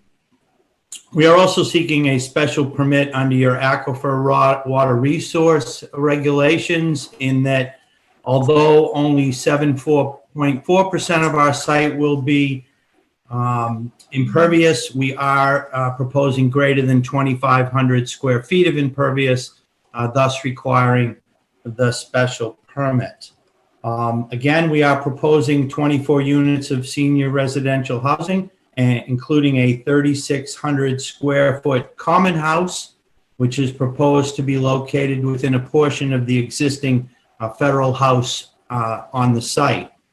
With respect to land area, we have just over 15 acres of land. We exceed your basic requirements under section 173-148 of your bylaws in having more than 30% open space. In fact, our development is restricted to about a 3-acre parcel, so we will have in excess of 12 acres of property that will not be built on. We are also proposing to have a public trail within the open space, which will link town-owned parcels and town amenities, including the Castle in the Trees, Town Hall, Library, and recreational fields. We are proposing 3 different types of housing. As you know, your senior residential bylaw looks for a variety of housing types, and we are addressing that by providing 3 types. 2-family units. There'll be 6 2-family units located in 3 duplex buildings, which will contain 1 bedroom and 5 2-bedrooms. We are proposing 3 townhouse-style units within a single building. There'll be 2 1-bedrooms and 1 1-bedroom unit in townhouse style. And then we are proposing 15 units of independent living units, having 9 1-bedroom units and 6 2-bedroom units. Those units will be located in the multifamily building, which is connected to the common house. Our units will range in size from 726 square feet up to 1,558 square feet. As part of the regulations, we are proposing to meet your affordable requirements. We are proposing 5 units as affordable housing in compliance with the applicable regs. We are proposing 3 1-bedroom units and 2 2-bedroom units be included in our affordable requirements. There'll be 1 unit each in the 2-family units and 1 unit in the townhouse, and then there'll be 3 within the independent units for a total of 5. We are proposing to provide those affordable units, one in each of the income categories designated in your bylaw. So we're proposing one at 80%, one at 100%, one at 150%, and two at 120% of the medium income levels for the region. As you know, the board has the opportunity to provide a relaxation in that to 25% of the units. However, we are proposing to provide 5 units out of the 9 qualifying units. And again, we are, however, asking the board to consider our proposed income ranges. Again, the bylaw speaks to providing a variety of not only housing types, but affordability ranges. So providing one in each category seems to be a good way to provide the variety required. So that's really just the quick overview of the proposed project. At this time, I'd like to ask Diane to give you a quick overview of really what co-housing is all about. Okay, thank you, Doug. My name's Diane Loomis. I'm from Middlesex Senior Co-Housing, a longtime member, and this group has been formed to build and operate this proposed project. Hager Homestead is a proposed senior co-housing community that's made up of private homes clustered around shared green space, which you'll see. And a real focus is to preserve the open space and the natural habitats of the site. Co-housing communities are designed to connect people and leave cars on the periphery. Senior co-housing is also an intentional community, kind of like an old-fashioned neighborhood where houses are maybe closer together than we're used to today, where residents commit to social engagement and participation in the community for everyone's mutual benefit. In co-housing, everyone has as much privacy as they want in their homes, which include full kitchens, bedrooms, and their own private living space. The units are structured as a condominium and are individually owned. The nucleus of the community is really the common house, which Doug mentioned earlier, which we are hoping to occupy the existing historical federal building on the site. The common house will provide facilities for cooking and dining together, and as well as other activities. The shared spaces on the site, both in the common house and outdoors, really provide a lot of opportunities for both casual and planned programmed get-togethers for the residents of the community. Grounds maintenance, security, and exterior maintenance are provided for all the residences. And in addition, Middlesex Senior Co-Housing will provide many planned activities and programmed events, things like movies, crafts and hobbies, exercise classes, games, celebrations, and excursions, all very central to the community. And even more importantly are the planned common meals and dining together, which will be offered in the common house to all residents of the community. These shared activities and common meals really combat the social isolation that's all too common for seniors who live alone. I think now is a time when some of us might be experiencing this a lot right now. Social isolation is connected to negative health outcomes of seniors over time, and providing connectedness through this senior co-housing community and by design has been a real priority for Middlesex Senior Co-Housing. So we've created intentional social connections in our design, and these are really one of the main benefits of co-housing. We believe that social connectedness is a predictor for happiness and quality of life, and we know that social connectedness combats the social isolation that can accompany aging in place for seniors. We are really excited about this project. We're excited to come to Littleton and believe that it will offer Littleton seniors a new, unique, and accessible senior housing solution. So thank you. And now I'd like to pass it over to Bruce, who will give you some more details on the plan. Thank you, Dan. Good evening. Is it possible for me to share a screen with you all? And I have several different slides to run through. Yeah, you should be able to do that, Bruce. All righty.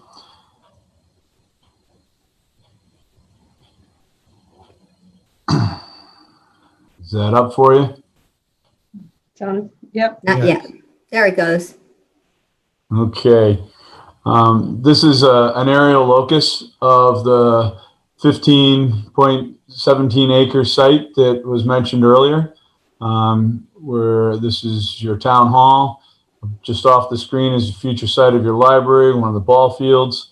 The site currently holds the Groskowski residence and formerly the mother's residence, the dental office in a barn.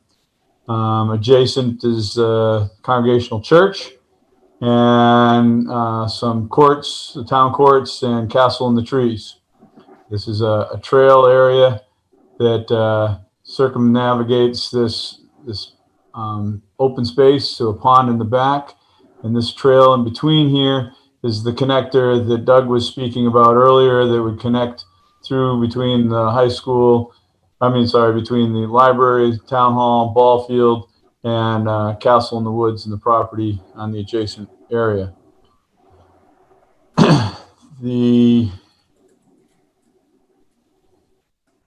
This is the plan that we had as a concept for you folks back in December when we got together for a quick presentation, where we're looking at additions to the federal house, housing across the front, parking to the west, the south, and the east of the site, and then using the existing house and some homes across the back, some carports, moving the existing barn to the back of the property. We've had a lot of meetings and a lot of iterations and modifications to the site, dealing with trying to maintain level sites, level living quarters for each individual unit, dealing with infrastructure, an on-site septic system, areas for drainage, getting access for water, fire protection, and domestic water, utilities, electric, all throughout the site. This plan that I've got on the screen right now is kind of a simplified version of all of the plans, and I'll run through those plans, some of those plans briefly. I know you're tight on time, so I want to make sure we cover the basis here, but Shattuck Street coming into King Street, the existing Federalist House here, which will be the common house, as Diane mentioned. And then attached to that, we have a 3-story structure. It'd be 2 stories to view from King Street and 3 stories from the common. We have a green space common area to the rear. If you notice, we've separated very limited parking out front for guest parking, a drive that comes in and puts parking on both the east and the west side of the site. There's a carport up against the property line on both sides so that to help screen the parking from either directions. And then a fair amount of planting. I've got a planting plan we can get into detail on in the back. The hillside of King Street and Shattuck Street and the vegetation along here totally kind of screen this area of parking, but this is on here. The purpose of this is to separate the pedestrian world from the vehicular world. This entire site is pedestrian only. We have a connector that comes in from the parking on the east side through the lower level of this building, which Sheldon will get into, and into the common area. And we have trails to connect from this to the common building, as well as to this main access drive.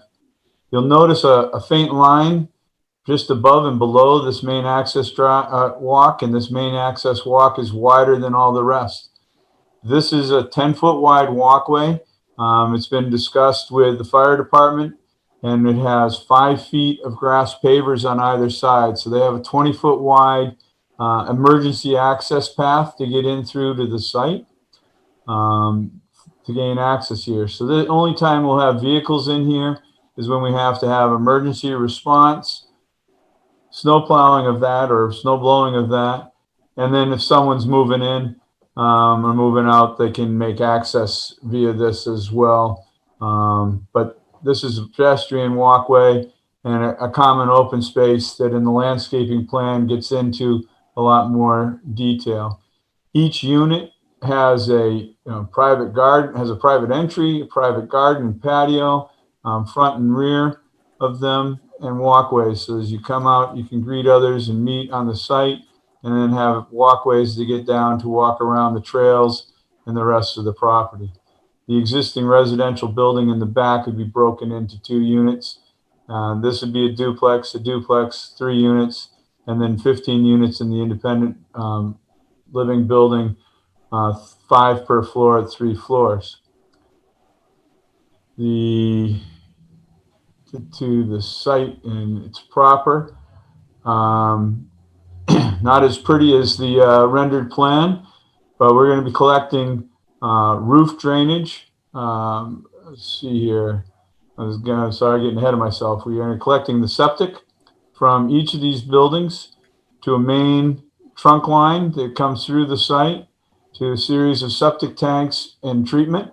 Because we're in the Aquifer Protection District and over 2,000 gallons a day of flow, that system has to have nitrogen reducing treatment on it. From here, it has a pump chamber that pumps the effluent up to leaching facilities that are located here and here under the parking and under the common. There is a grease trap proposed for the use of the kitchen inside.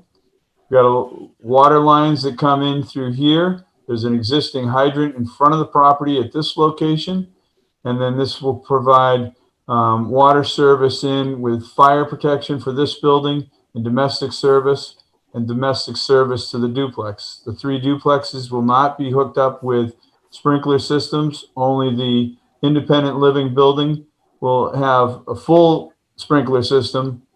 The 3-family building, the townhouse, will have an R13 residential sprinkler system. We have a second water tap on this side coming in to the property with another hydrant and the fire protection line to the independent living building. And there'll be a fire department connection, an FDO here, FDC here rather. And they want that within a short distance of the hydrant, hence the location of the hydrant over here. This location of the water service and hydrant positions has been reviewed with both the fire department and Littleton Light and Water. As well, off of this trunk line is a water line that comes down under the carport and provides water service to the existing structure and water service to this duplex over in here. Electric lines come in with an electric feed here. We're doing 3-phase to the main building and single phase to these other residents. And then there's another electric meter over here that comes in and services these 3 buildings in the end of this. Mr. Ringwell, can I please interrupt for just a moment? We have a second, or excuse me, another continued public hearing that you know about, which is the Healy Corner definitive open space subdivision. We do need to open that public hearing to be continued, and then we can resume this discussion. So we good, Maren? As a continued public hearing, we don't need to reread the notice, but. Great, thank you. All right, so we will get back to Healy Corner in a minute. So Mr. Ringwell, please continue with Hager Homestead. Thank you. Second to wet my whistle. I've switched plans now. This is a site layout and access plan. This shows the emergency vehicle, a fire truck coming from the fire department, being able to make the turn and go through and be able to turn out, all within the paved main access, walking access, and then another vehicle and its ability to come in through here, showing their access through the site. These are the trucks that are being used here, the ladder truck and the larger engine truck. I believe it's engine 2. Moving on, this is our grading, drainage, and paving plan.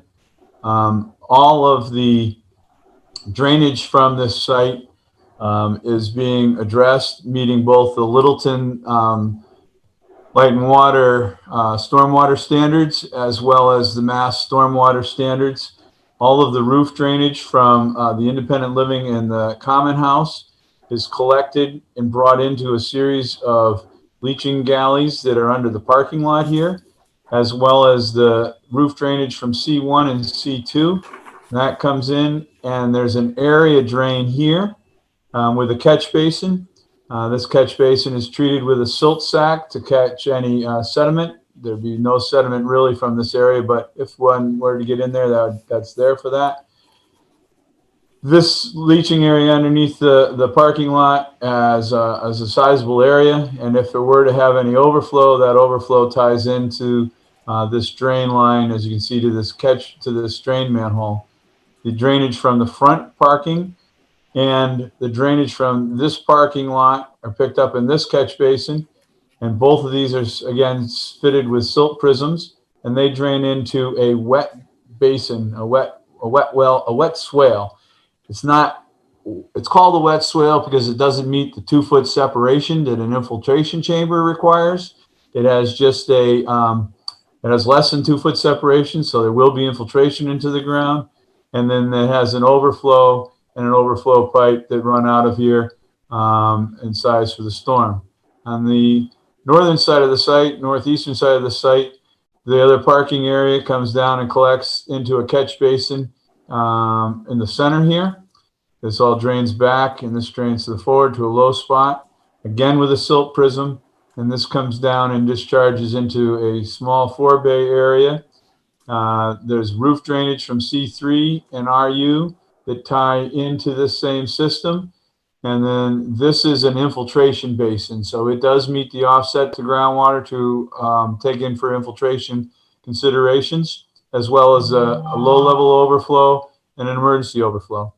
Our stormwater has been sized so that we have a reduction in the 2 and 10-year storms. We have a slight increase in the 100-year storm, but we have a reduction in the volume of water running off the site in the 100-year storm. So we meet all of the stormwater and Littleton stormwater standards as far as infiltration to the ground, recharging the groundwater, cleaning each treatment train, and moving forward through that portion of the site and its requirements.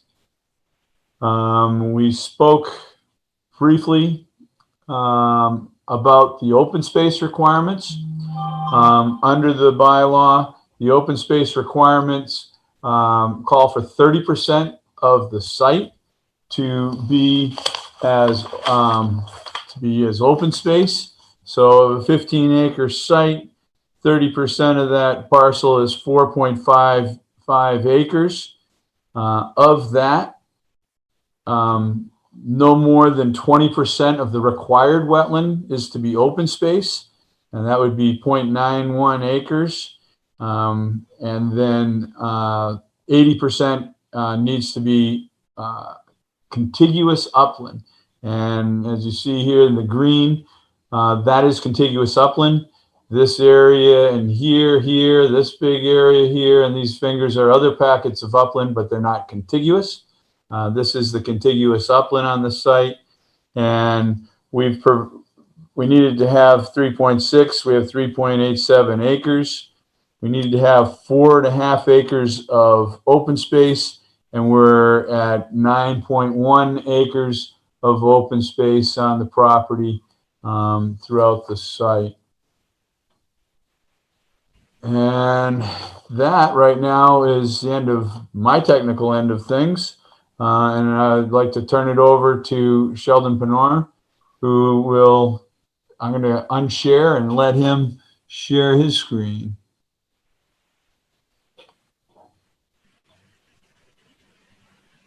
Sheldon, you got on mute.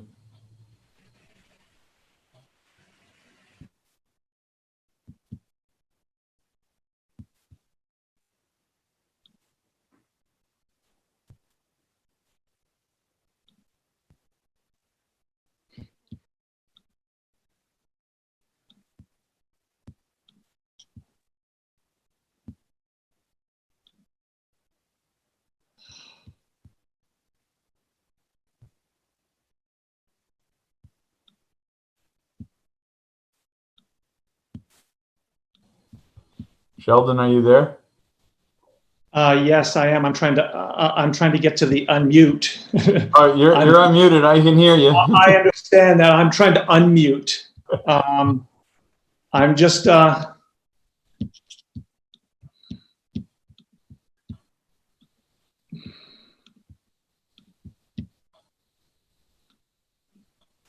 Okay, I'm unmuted now.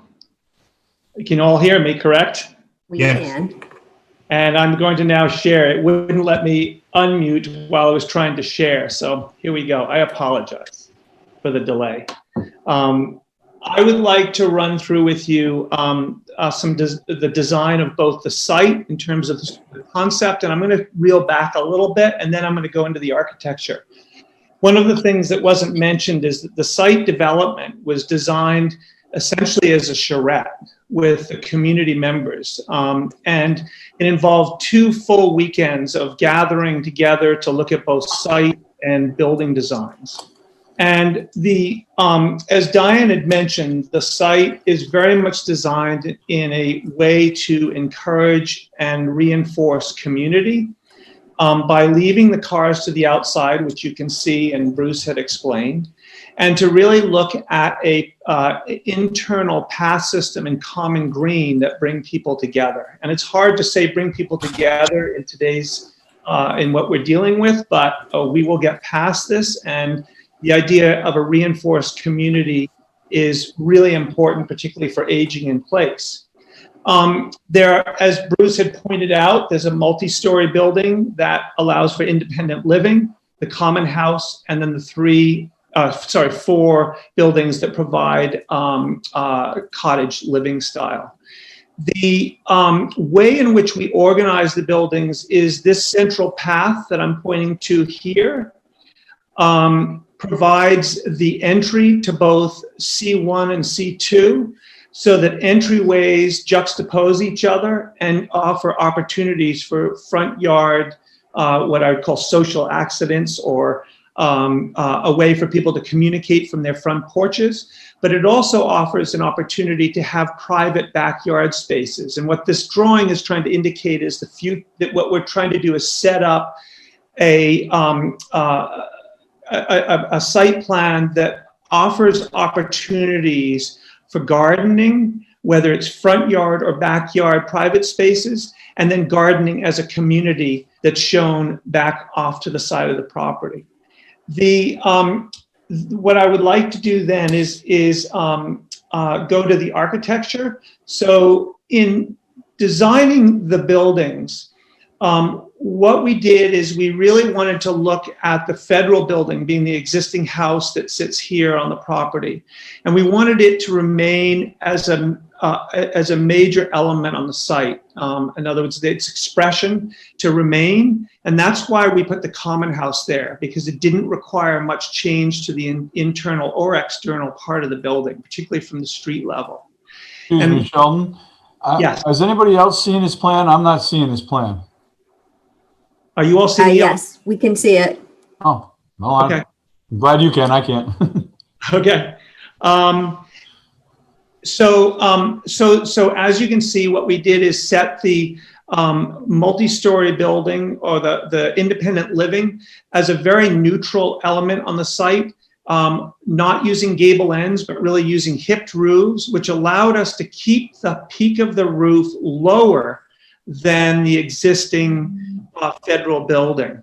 And on the street side, using a combination of windows and a pattern of breaking the eave line in this area by moving the building forward, and then by shortening it, and I'm going to swing back to the plan if I may, by making the building an L-shaped building that helped to reinforce the common green. The back side of the building, so to speak, the courtyard side of the building has an internal or an external, I should say, corridor that joins the units together and makes them all accessible from the elevator and stair that's at the entry point in a connector between the federal building and the multi-story building. On the site, then, we have the series of single-story buildings, which are these represented here. And they are, again, hipped roof buildings to really keep them low to the land.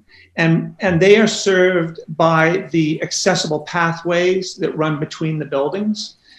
All of the buildings are going to be, we're going to use essentially a clapboard and a combination of what we call C-channel or sort of a board and batten. I was actually pleased to see that it's a similar material to what's being used on the library that was an earlier presentation that you had. So there's a real context for the town of Littleton, that sort of we're trying to be restrained in the way we render these buildings so that they don't compete with the historic quality of what's there. In the package also, and I won't get into detail, but you'll see there's a lighting plan that shows all of our lighting fixtures being chosen. And I took out of this set, because you have it in your set, all of the plans of the buildings, but I didn't think you need me to go through that right now. That is in your submission. This elevation gives you that backside showing the 3 outdoor corridors that join the units to the green.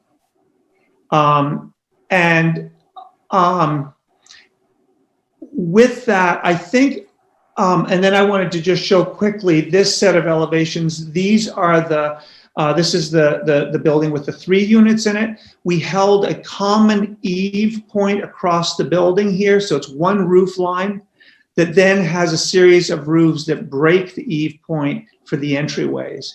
And again, it sort of comes from my firm's background of doing a lot of work for Buddhist retreat centers, where we try to be very restrained and have the architecture sort of quiet, because the environment, the closeness of the buildings and the landscape around them is going to really create a backdrop to it that enhances the architecture.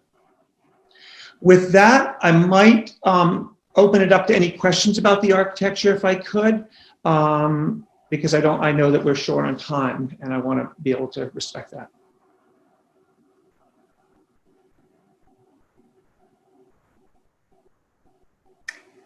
So does that conclude the folks who will be talking about the presentation from the applicant side? Yeah. Yes, Renee Thayer, who's on as well. Depending on what the questions are, she may answer some. She's the project manager and is as familiar, if not more familiar than I am of the project, even though we've worked together all the way through. But Renee has put a lot into this.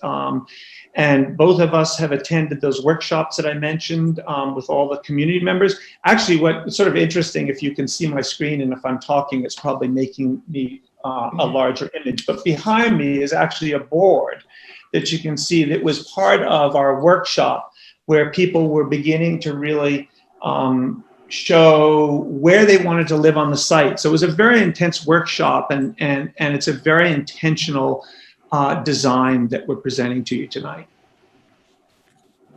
Yes, Madam Chair, I believe that is, we've all spoken, and now we're certainly happy to answer any questions the board may have.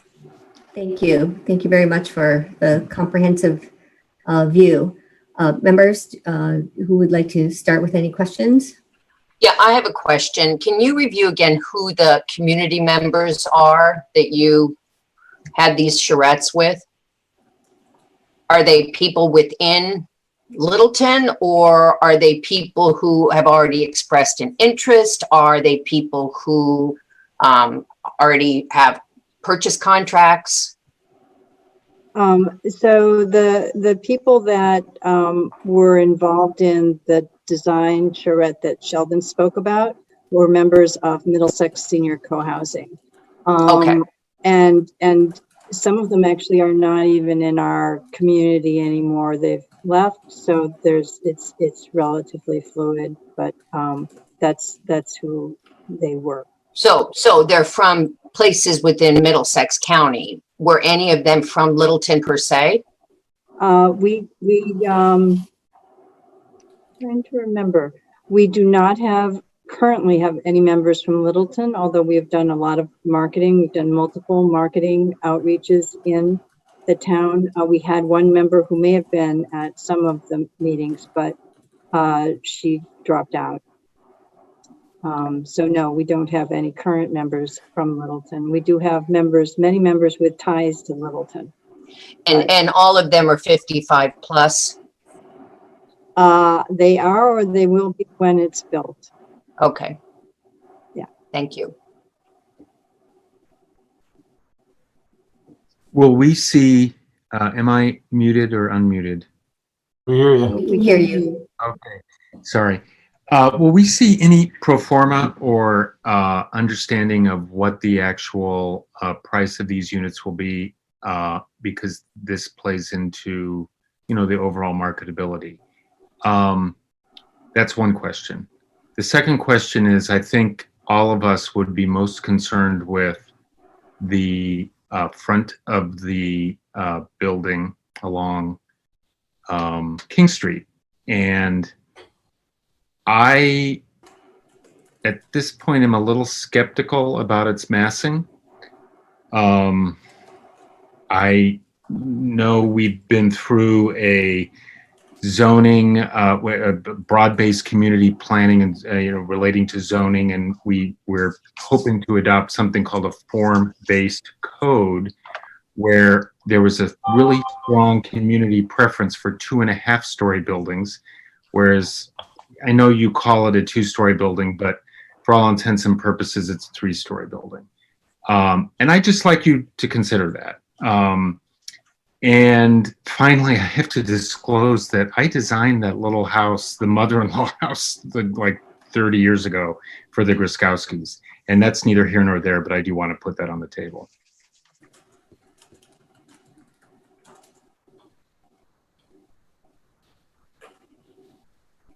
So who would like to respond about the pricing and the front of the building?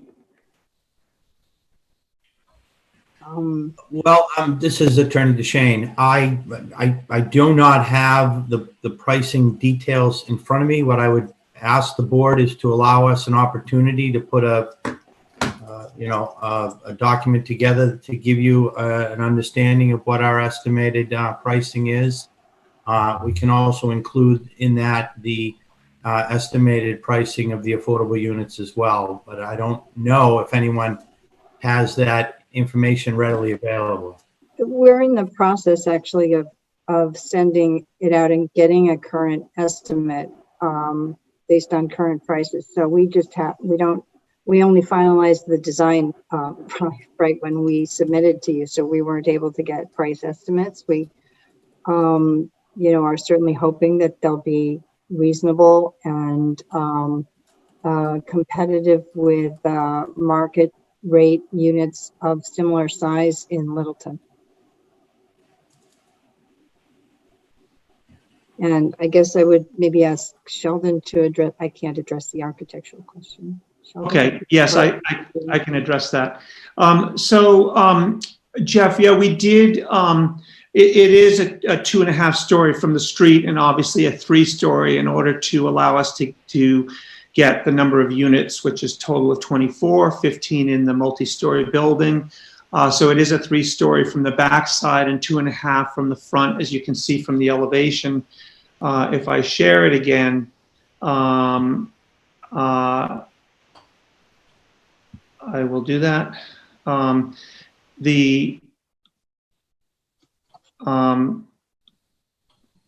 just to scroll back up. And we had looked at one point, it's going to have to load. There we go.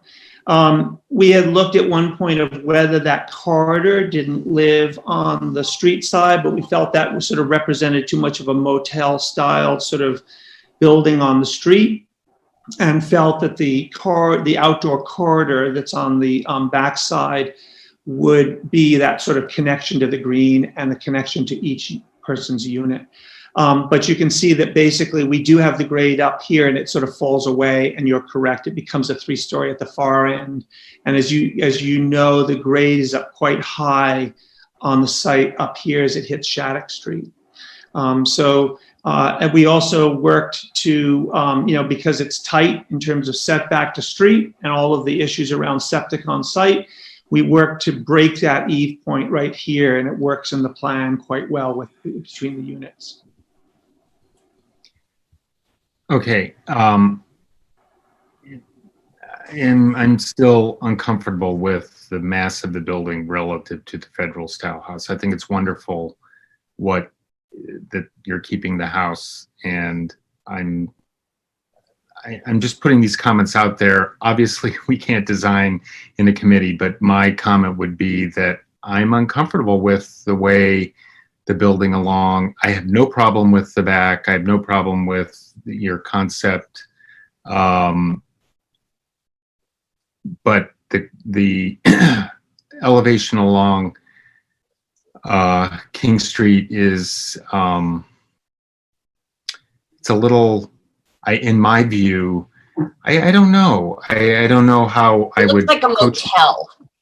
Yeah, it's not. It's not attractive. No. So that's. I know it's subjective. I mean, I know what you're dealing with, but I would encourage you to massage it somehow. Okay. If I may add to what Mr. Yates is saying. So one of the bylaws that we have, 173-150E is in Edward, specifically talks about avoiding long unbroken facades. And when I saw this rendering, that was what I thought about was the appeal of it wasn't very, very exciting. And that the entire view that we currently have as residents, as community members, is now gone, because the building that now houses 15 units has completely taken up the space that as you drive by, you get that feeling of, wow, this is Littleton. This, it's beautiful and we enjoy it. And that's going to go away if this happens. So from the standpoint of being able to consider something else, that would be a good idea. And a little bit of history for board members. Last fall, I had an opportunity to meet very informally with some of the folks on this project, where they presented a sketch of a development that was in the backside of the property. And at that point, we discussed it, and it looked beautiful. It looked wonderful. And then we had an informal discussion in December. And now we have this formal plan. So I really wonder if you could explain what happened to the original intent to have the development back on the property, so that the view could still be retained, and that the development could be sort of surrounding the entire property rather than all up front. I don't know if you can speak to that. I can, but let me first talk to Jeff's question about the unbroken facade. We could, Jeff, for instance, take something like this element that moves forward. It's an elevation, as you know, so it's less three-dimensional, but we could take it and sort of start to break it up in that manner. I was trying to avoid that because I was trying to keep it quiet. And I find sometimes you see these large developments where they break it up into a very busy sort of elevation, and that didn't seem appropriate because it seemed sort of competitive to the original building, and less as a sort of backdrop. So that was me as an architect, as a designer. That, as I said, I do a lot of work with Buddhist retreat centers where we try to keep things sort of quiet. Let me go to the site plan because I think that you know, the project has taken on. So I believe what you were saying is that the development was happening back here, and there was some parking lots in here, but the majority of the development was back. Okay, because the site plan that Bruce brought up initially was the scheme that I believe he went to see you with. And Bruce, do you want to share that? Certainly. And I'll stop sharing. Well, I'm happy to put it up. I don't think anybody can see it, but I have one that's dated 10/21/19. Yeah, and if you do that, you need to turn off your virtual Cube 3 down background. at the lower right-hand corner, and it does not look like what you're describing. Okay, I would have to Anna, see. if you do that, you need to turn off your virtual background. Otherwise, the Okay. camera's not picking it up. All right. I think Bruce just, okay, so Bruce just, Anna that's has not an it? earlier- Anna has an earlier. That's not the sketch. one that I saw. No, she has an earlier sketch. What was the date again? Well, the date on the sketch is 10/21/19. It says SNS Foster, Littleton, Mass, site test fit. Okay, that was probably way back when there was a test on the site. That was, as you can see, the team of architects involves Laura Fitch, and she is she's a consultant because she does a lot of co-housing workshops.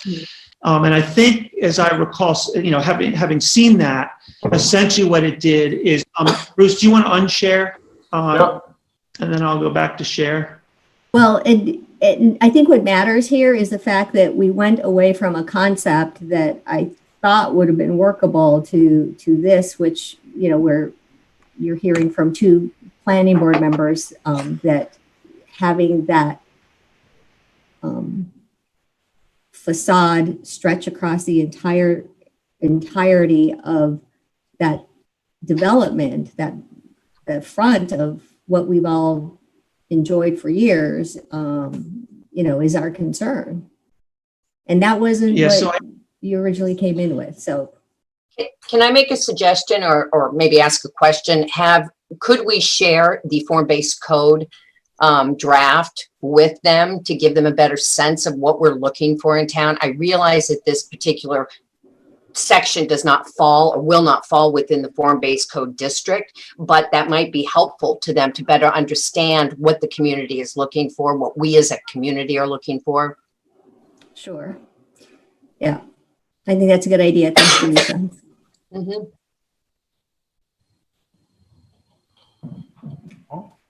And Anna, if you can get me a copy of that, or I tried to check with Maren and I couldn't find, the only thing I could find was the plan that I had up earlier for concepts that we had shared with the planning board.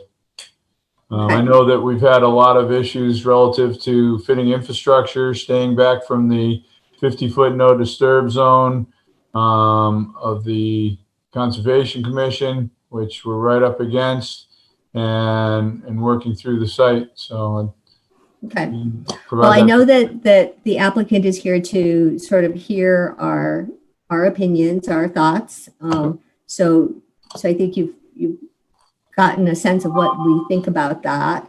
Are there any other issues that you would like to raise, members? I have another one. I have a question about the affordable housing calculations. According to our bylaw, it states 50% of the dwelling units shall be affordable housing or not less than 25%. And according to my calculations, the 25% would be 6 units. And you're proposing only 5? For that. Your bylaw actually speaks to that 50% requirement. And again, allowing the board to waive that down to, or allow that to go down to 25%. Right. But that requirement applies, does not apply to independent living units within a senior residential development. We are proposing 15 of those. So it is the 9 non-independent living units on which we base our affordability. And we have proposed the maximum 50% of 9, 4.5, and we've rounded up. So at 5. So our understanding, sorry. So our understanding in speaking with town council is that, and then I think there's some gray areas here, is that this senior bylaw actually, what's the word I want, Anna? It's the bylaw has superior priority because it's been the most recent. Right. And so there really was no intention of exempting the independent living units. Right. When we created this bylaw, it was intended that all senior residential units created would be used to count toward an affordable housing number. I'm sorry, I may have missed your beginning, but I thought, I mean, we were looking directly at Article 29, your inclusionary zoning requirement, which expressly states that that article shall not apply to independent living units or assisted living residences within a senior residential development. So I apologize, but I didn't quite hear what you said, that bylaw is not valid, or? I think what I'm saying is that the intention of the bylaw was to include all senior residential units. Mr. Montanari, do you have any? Yes, can I ask, we're calling it senior individual living units. Does that mean there's medical involved in it? Is meals and stuff? Because what is it? It looks like an apartment building with smaller units in it, but it's not a medical facility, right? It's not a nursing home. It's not shared facilities where there's going to be actually a medical staff involved, right? Correct? Correct, Mr. Montanari. In fact, going directly to your bylaw, the definition of assisted living residence expressly says that assisting living residence is long-term senior residential facility that provides personal care support such as meals, medical management, as you suggested, bathing, dressing, and transportation, principally for people 55 and over. We are not that. We are independent living units, which your definition states it's a multifamily building within a senior residential development that are designed and intended for occupancy principally by people 55 and over, with units that include some basic services such as meals, housekeeping, ground maintenance, security, common areas and common facilities for events and activities benefiting residents for the development. And that's why we've expressly provided the common house connection so that those some basic services as required under your bylaw, we do and plan to provide. We are not providing medical services, or that would make us an assisted living. We're not. Well, just the fact that you're having the community house doesn't make it independent living. That would mean that you'd have to have on-staff cooks, housekeeping, like that, in order for them to be able to have meals down there that they don't have to cook themselves. So it's not, I don't really think it's independent living either. No, to me, these are apartments in a building.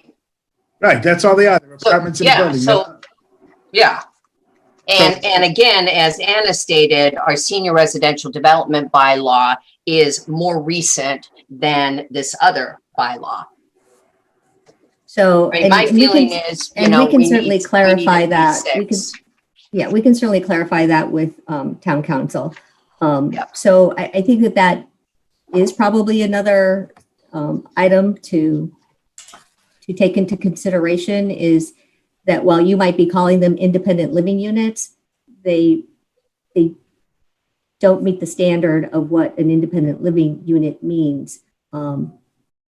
You indicated in your documentation that you would be providing some meals in the community room.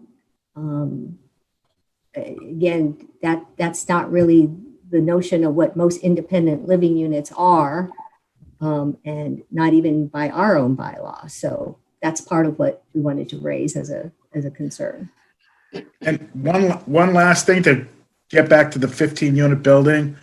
When we did all of this, our intention really was for smaller, for one-story housing for senior people, so that I understand the 15 units going to have an elevator, and that's great. But our preference is really towards smaller scaled units in a cluster like that, duplexes and single units. Most of this is all going to be, 3/4 of the living space is going to be in one big building that is attached to a community center, but it's not really what we're looking for, people to have the flexibility to go in and out of a one-story unit. But Mark, we've also discussed the fact that when you get into single structures, that also raises the cost. To me, I see having units clustered in one building as a way to keep costs down. Well, you can't have it both ways, Delisa. Right. You gotta do that. But you can. You're gonna live with a big building that's gonna face, you guys are all complaining about the mass of the building. You're gonna have to do that.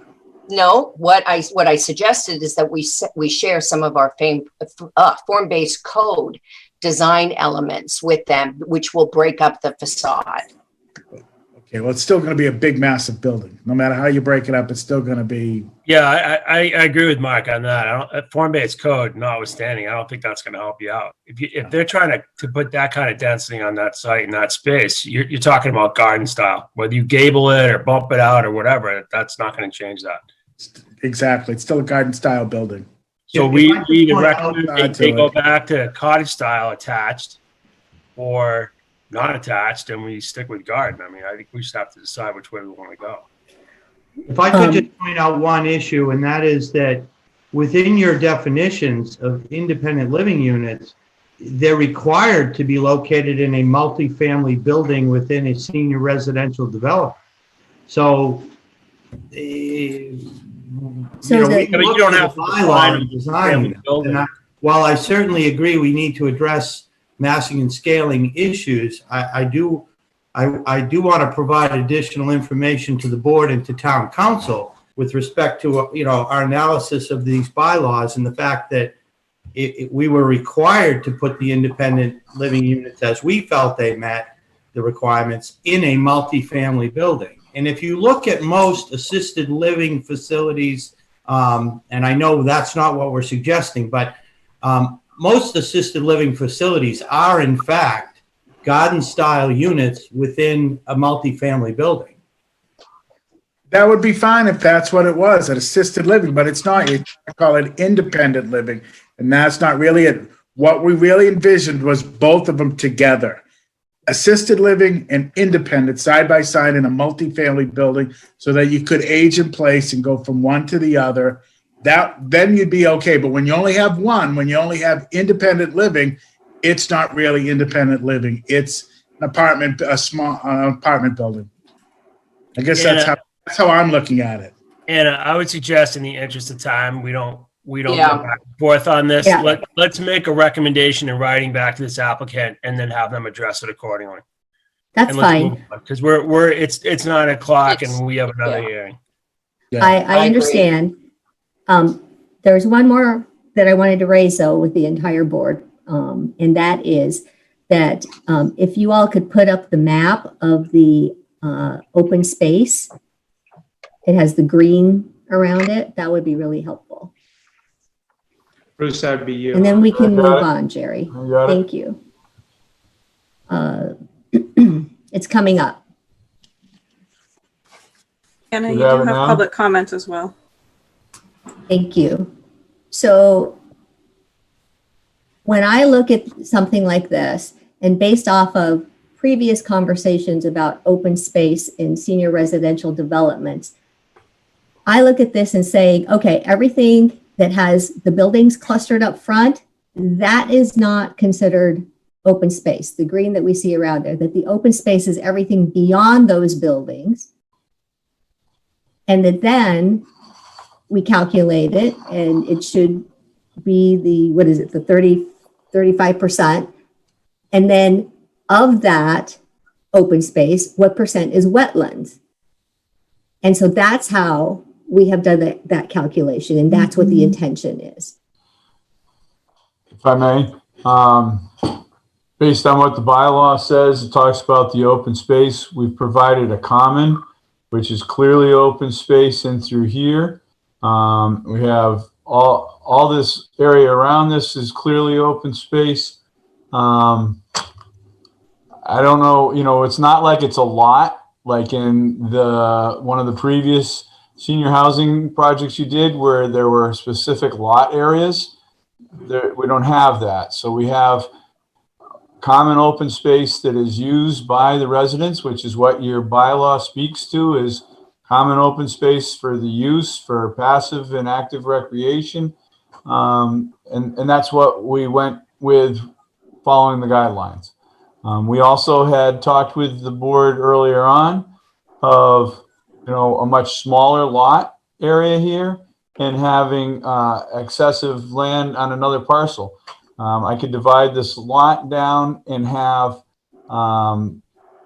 way more open space and the upland standpoint, but this gives us the ability to provide a whole lot of open space above and beyond that guideline that you have. And I could gladly get with you offline and talk about what areas you want to delete from the open space, and then run the numbers and see where it comes up at. But I'd definitely like to have the conversation. That's Yeah, fine. take Thank it apart you, and Mr. let- Rego. Any other comments from the board on that? I don't really have a problem with the open space. Okay.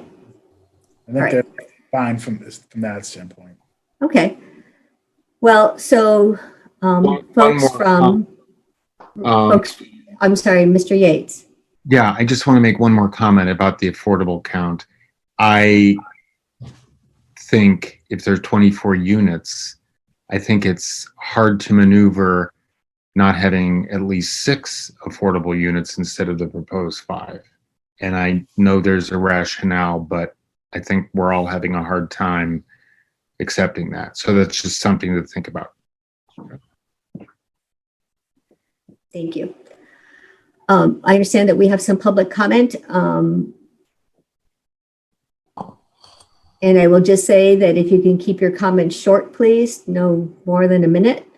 And if you're on phone, just remember to use *9 to raise your hand or *9 to lower it. Hi, it's Cindy Napoli, Springfield Drive. I'm also a member of the Board of Selectmen and a member of the Littleton Affordable Housing Trust. I will try to keep this brief per the direction of the chairwoman. So I have a few comments about this proposal. I do like the concept. I think it's unique and provides a lot of potential for senior housing in the town of Littleton. I like the connectivity between Town Hall and the Castle in the Trees and the open space concept. My concerns fall within the layout of the site.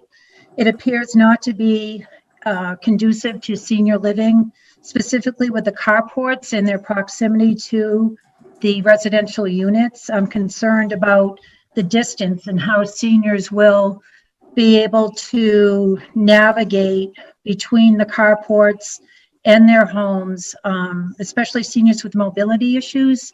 Perhaps they walk with a cane or a walker, or if they have a bad hip. I mean, there's quite a considerable distance between where they will park their car and where they will be residing. So that is one of the concerns. I didn't notice any lamp posts. I don't know if the walkways will be lit. I think that's another important consideration to look at when you're thinking about this type of development. My other concern is the affordability component to it, not so much with respect to the number of affordable units that are being offered, but just because of the type of project that's being presented. I work in the world of multi-unit housing, the condominium world, and I know that with common area maintenance fees, upkeep, repairs, that common area expenses can quickly escalate, and especially due to the nature of this project with the main house and the other structures and the open meeting areas, that I'm concerned that there will be considerable costs to maintain, upkeep this property. And I'm not sure that it will be able to meet the affordability standards that we're really looking for in the town of Littleton, to be honest with you. So I appreciate this proposal coming forward, but I do have some questions and concerns that I just wanted to share tonight. And I look forward to seeing how this project moves forward in the coming weeks. Thank you. Thank you. Is there anyone else?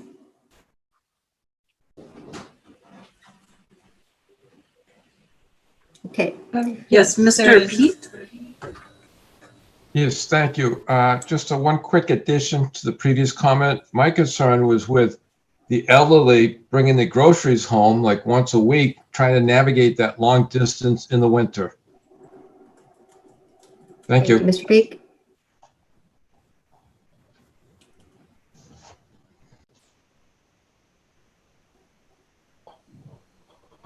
Maren, anyone else out there with a hand up? Nope. Okay. No. Great. So it sounds like our applicants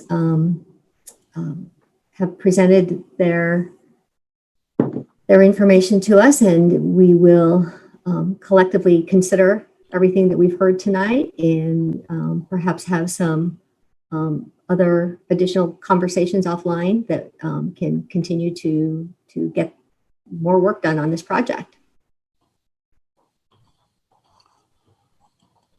There aren't any comments, and then we should go ahead and continue this.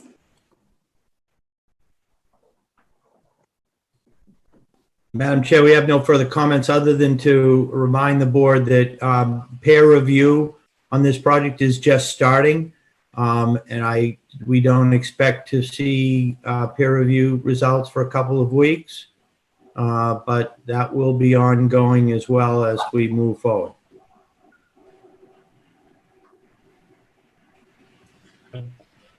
All right.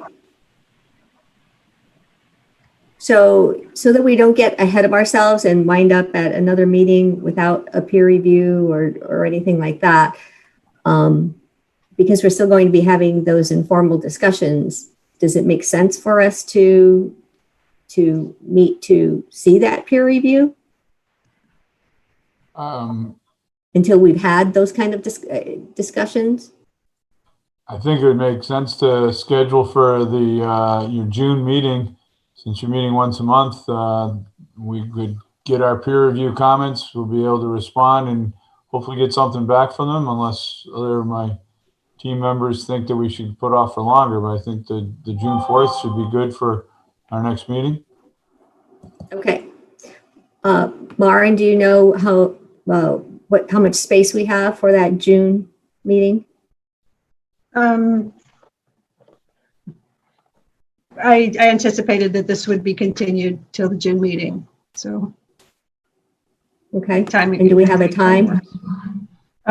That's up to you. I just meant in terms of when, if anything else has been scheduled, so we can work around that. Nothing has, we're a little bit open. I believe that Judy Barrett will be with us for the station area study. We'll have this, and then we've been talking around when to meet again with MAPC on the transfer of development rights. Okay. So how about this one at 8 o'clock? Because if we have transfer development rights and the train station, those are. I would both continued. recommend you put this in the front of the meeting and not bring it out in the end. Because we're likely to be talking about this for a long time. So if we do this at 6:45? That's my recommendation. Members, is that okay? That's fine with me if you want to go first. Okay. 6:45. I'm sorry, what, 6:45? Yes. Thank you. So I need a motion to continue, please. Make a I'll make a motion motion. till 6:45 on June 4th. Somebody second. Second. Okay. Members, I need a roll call vote. Ms. Laterzo, Yes. Mr. Montanari, Yes. Mr. Portante, Yes. Mr. Yates, Yes. and myself, Anna, yes. Thank you, folks. Thank We you really very appreciate much. your time. Thank you. We appreciate your efforts in making these meetings happen. Definitely. Thank you. Yeah. Be Thank safe out there. Thank you. Thank you.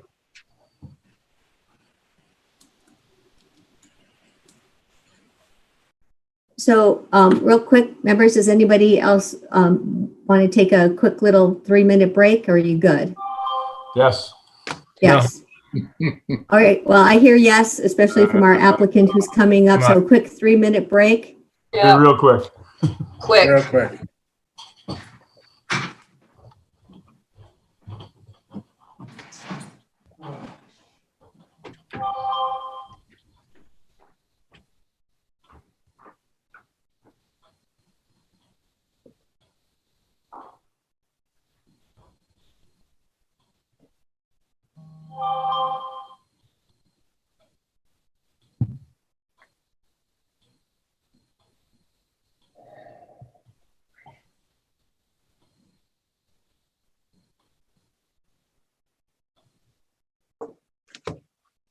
Long break. 3-minute break. We're an hour over. For the group assembled, you're still live and broadcasting, please, and your mics are open.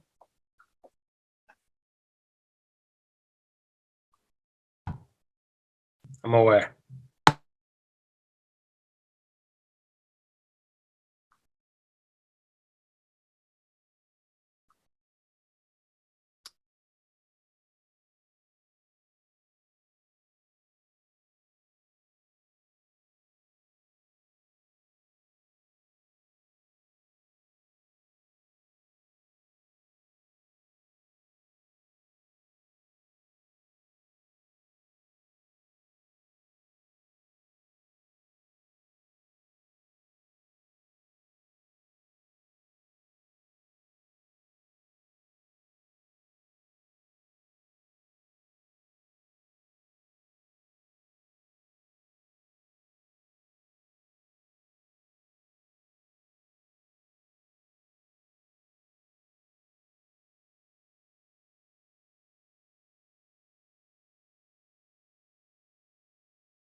Okay, so for anybody watching, we are about to begin the item number 5, continued public hearing for Healy Corner definitive open space subdivision.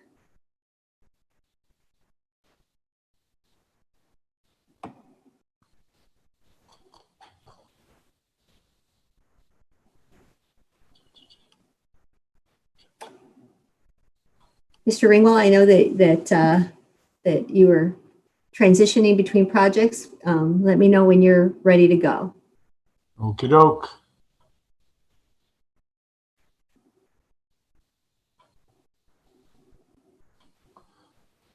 I believe I'm ready. Okay, so during the planning board's April 23rd meeting, we discussed both the density yield plan and the definitive open space plan and left that discussion at 15 lots for the applicant to consider. So how about we just begin there and see if Mr. Ringwald has any comments on that. Certainly. 1 second. I said I was ready, and I got to find my change. Get plans all over the place on my desk. Got to find the right set here. All right. I'm back with this. Okay. I'm sorry. Can you just repeat what you just said, Anna, while I was running around gathering things? Sorry. Certainly. That's okay. I said that at the last meeting, we discussed both the density yield plan and the definitive open space plan, and we left that discussion at 15 lots for you all, the applicant, to consider. So I wanted to know if you had any response to that. I did. If I may share my screen again. I can find the right plan here. All panelists can share screens. There's no permission unless you're asking for the proper etiquette there. Trying to be proper etiquette. Thank you. You are doing a great job, sir.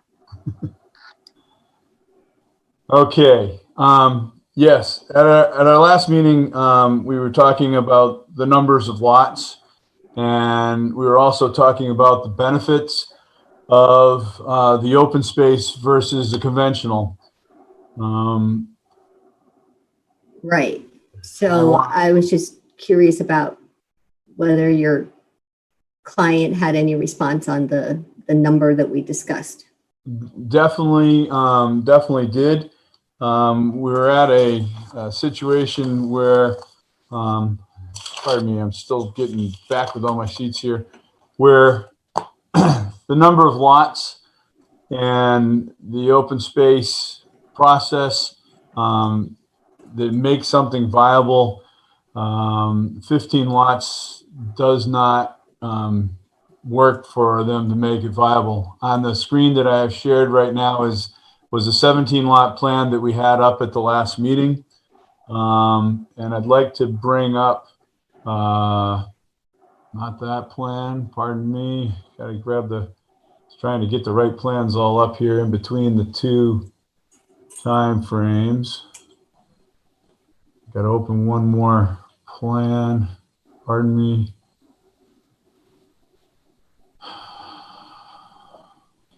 Bruce, the revision 1 plan, is that the one? Nope, I got it right here. Thanks.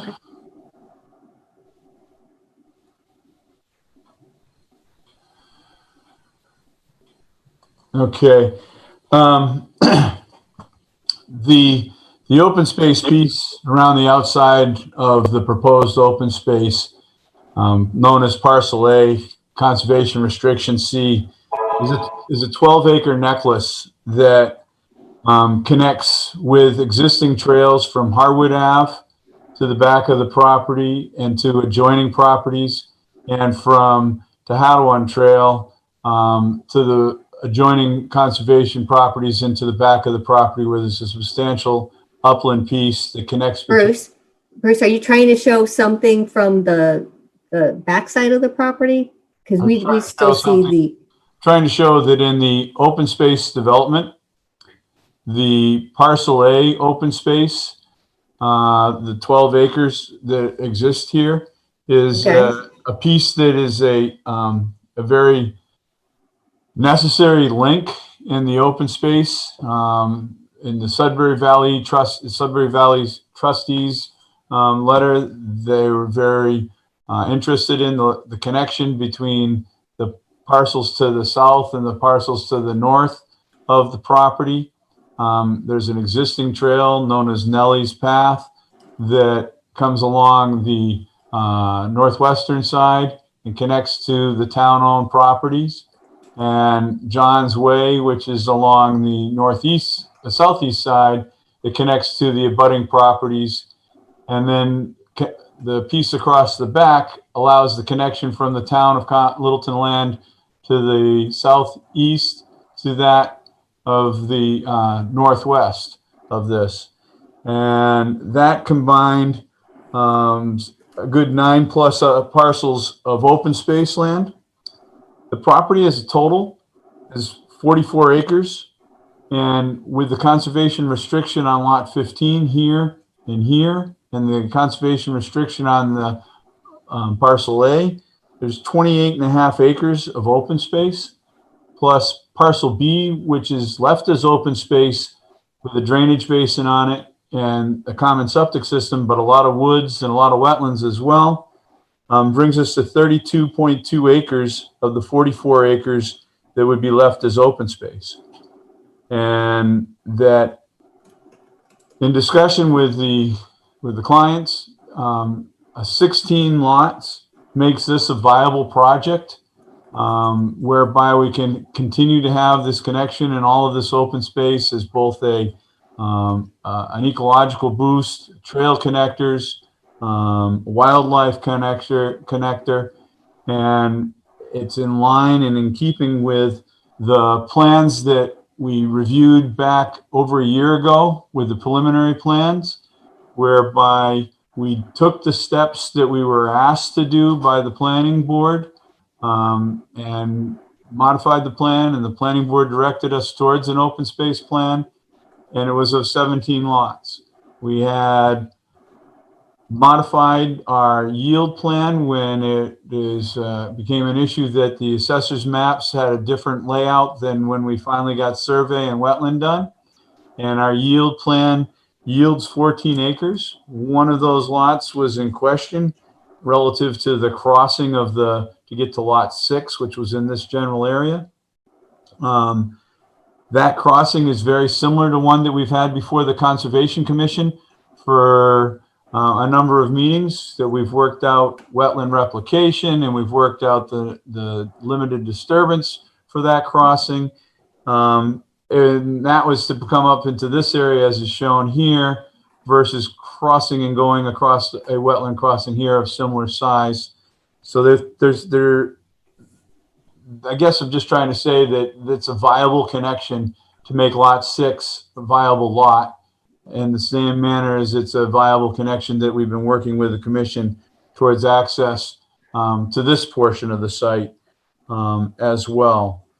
And again, according with Sudbury Valley trustees, they're saying that this connection back here would connect over 200 acres of land on the site. So I believe from what everybody said, from comments from the abutters and from the Littleton Conservation Trust and the Conservation Commission and this board, everybody wants to lead towards the open space. We want to have it towards the open space. And I have proposed and submitted to the planning board a plan. That's the wrong one. I apologize. I have so many documents open down here.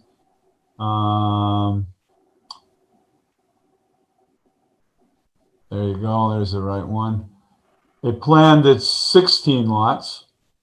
It takes into account a buffer that was requested by your butter, modifies these lots so that they face a driveway and a buffer strip, and their backyards are to the existing building and another one, creating quote unquote a pocket. You know, nothing has changed on our screen. Are we supposed to be seeing a different plan?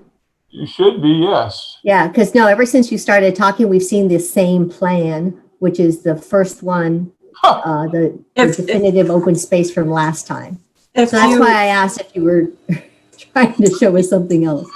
So you may need to stop sharing and reshare. All right. Because it probably picked a particular program instead of whatever was on your screen. Okay, so I'm gonna go with, I think this is the right one. What do you got now? So when you were explaining everything about the open space, we still had this one original up. So just so you know that. Wow. But don't You still have the repeat same- everything you said. Just, Yeah. Yeah. You know what I mean? Like, what exactly are you proposing here? We're proposing that we'd like to stay with the open space development, but we need 16 lots to make it work. We're one less lot than what the board approved back in a year ago on the preliminary plan. We've shown on a yield plan. Can you see this plan that I have up now with 16 Yes, and we lots see your on it? cursor. Yes. Okay, good. So right now, this crossing right here that I'm moving my cursor back and forth on off of the end of Alfred Trail, Yes. that crossing has been before the commission for a bit. We've reworked the wetlands replication area and drainage and talked about the amount of disturbance that would occur within this area. And to get to lot 6, instead of going in this direction, the drive would turn and come in this direction and cross a very similar wetland crossing to get to lot 6 up in this vicinity over here. And so I believe that lot 6 is a viable lot under a density yield plan, not something that we're looking to build. And I understand the lack of desire for the 3 bonus lots that we had before, but I feel that the 2 bonus lots that we talked about at the last meeting with the lot 6 as a viable lot gives us a 16 lot yield plan, and a 16 lot yield plan works with the applicant and the trust, the family as a whole, towards their goals and towards the goals of meeting what was approved previously in the preliminary level and what we've been trying to work towards with you folks under the definitive level for an open space. And you can picture all the adjacent open space lands adjacent to that I was talking about moments ago. Okay. Well, thank you. So, all right. So I understand your client is requesting 16 lots. So let's consider other mitigating factors that could allow us to consider that further. Part of that was what I was just discussing of, we've got 44 acres. We have 32 acres and change that are open space and that never will be built upon. It's a pretty minimal amount of development on 44 acres, and it's got the lots clustered in the area that we talked about. It addresses the items of the bylaw. We're essentially, there is no minimum requirement for the amount of open space in your bylaw, and we're proposing essentially 2/3 open and 1/3 developed as road and unrestricted lot area. Okay. Thank you. Yep. So one way that I was thinking that we could approach this, because it touches on all the remaining topics or issues that have been brought up, is if we take a look at the decision criteria, because I think that it's brief, but it gets right to the point. Okay, so members, so I'm working off of 173-100, which is a decision criteria. Mhm. And the first one talks about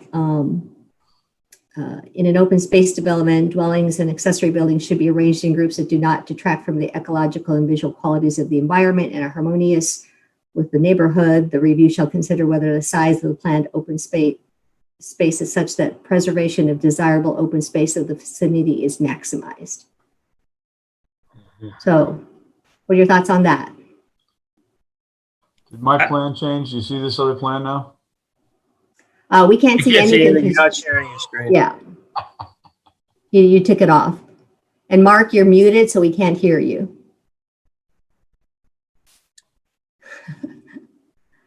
Mark, are you unmuted now? No. Well, do you want, my mic's open. You want, my thoughts on that is I do think, at least on the frontage side, maybe not, but from the back side of the property, it certainly does meet that criteria. And it does connect up to the water tower, conservation land, and some of those areas. So you are providing more contiguous open space experience if you add that piece in, because it's a connector piece. So I think there's value there. Okay. I'm unmuted now, I guess. Yes, you are unmuted now. From an open space standpoint, he definitely gives us 2/3 of it is open space. I think 15, 16 to get that much open space. I think I'm good with that. I think they've demonstrated that the open space is viable. It is desirable. It's not illusionary open space. It's going to be give connectivity to the trails and things like that. So I think they've demonstrated that the open space is the better option for the town. Okay. I'm in agreement with Mark. All right. Thank you. So let's keep moving to the next one. B is prior to the granting of a special permit, the developer shall execute and deliver to the SPGA, which is us, a binding agreement which may state that it is contingent on the granting of the permit to convey and restrict the open space in accordance with the terms of the special permit. So, Mr. Ringwald, as you said, you have been talking with folks about this. So, what is the status of your application with respect to this particular bylaw? We've been working with Sudbury Valley trustees as of late. We initially were working with the New England Forestry Foundation, but as of late, we're working with the Sudbury Valley trustees on the conservation restriction.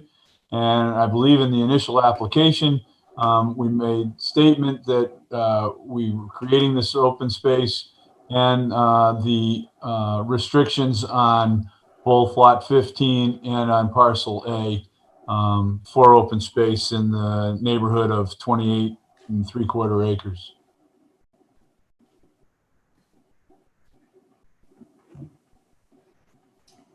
So walk us through where you are in terms of your thinking about who would be the stewards and the grantees and Okay. all of that for each of the parcels. The open space parcel A would be deeded to the town Conservation Commission, and then the conservation restriction would be held by Sudbury Valley trustees. The conservation restriction area A and B, both on lot 15, would be set up in a nonprofit corporation by the owner of that lot. And would And there Sudbury be, Valley trustees would also be the holder of the restrictions. I'm sorry. would there be restrictions on clearing, et cetera, on area B?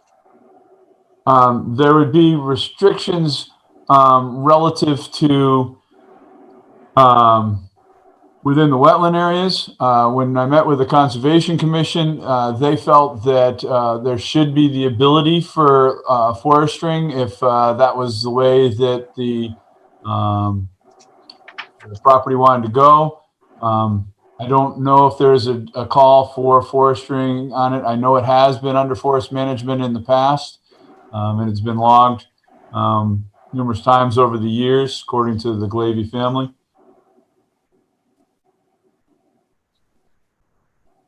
If I may, Delisa, through the chair.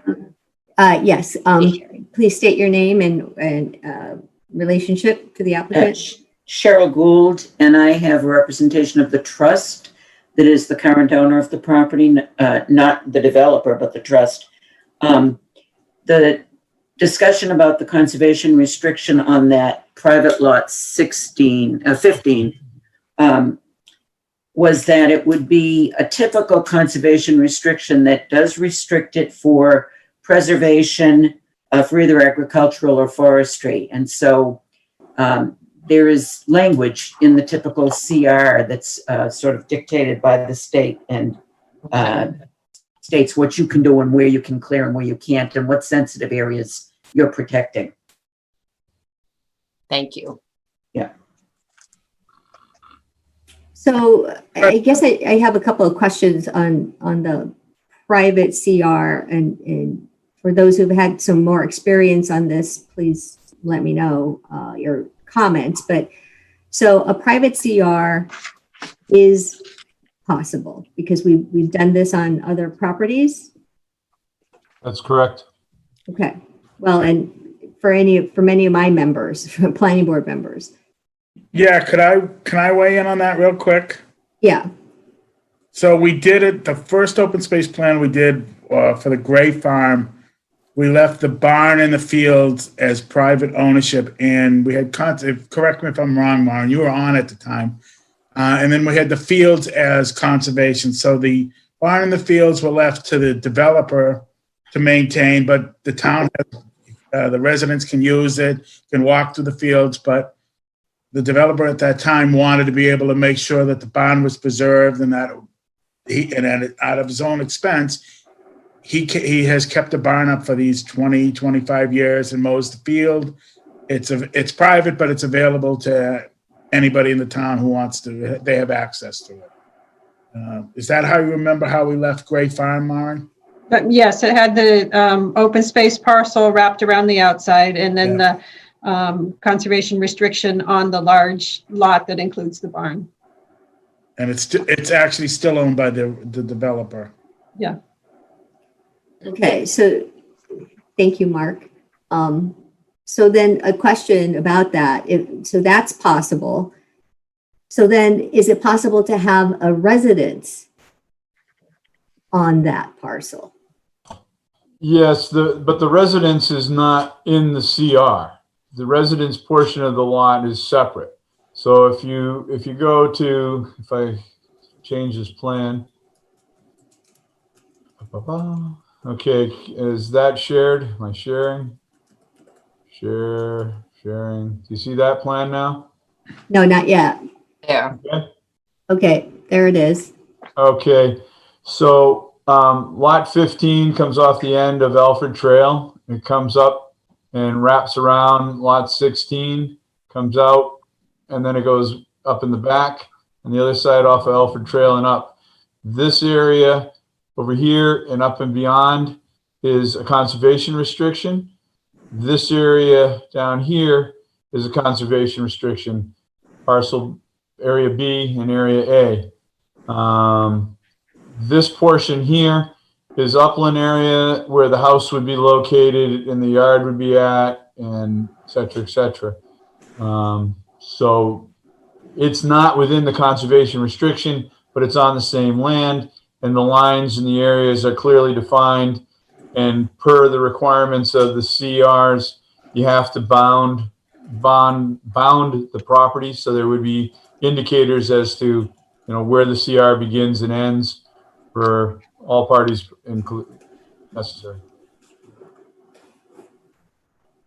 Okay, so I'm a very visual person, so being able to see that clearly would be incredibly helpful. And I think it would be helpful as well for other stakeholders and residents to be able to see something that actually depicts what you just said, because throughout these conversations, I actually thought that the residence was going to be within the conservation portion of the parcel. Huh. I'm sorry. I thought that I had been explaining that from the beginning. It could just be my misunderstanding, and I apologize, but. And I'll switch to another sheet on the, hopefully it doesn't get lost in here. Because when you said the words, Bruce, it's on the same land, but not in the CR. So what part of the land or what parcel is it in that Okay. would be helpful? Is this plan still visible? Yeah, that's when you had before that. Yeah. Yeah, good. All right. So this is here's Alfred Trail, and this dashed area right in here is the access drive that comes in to service lot 16.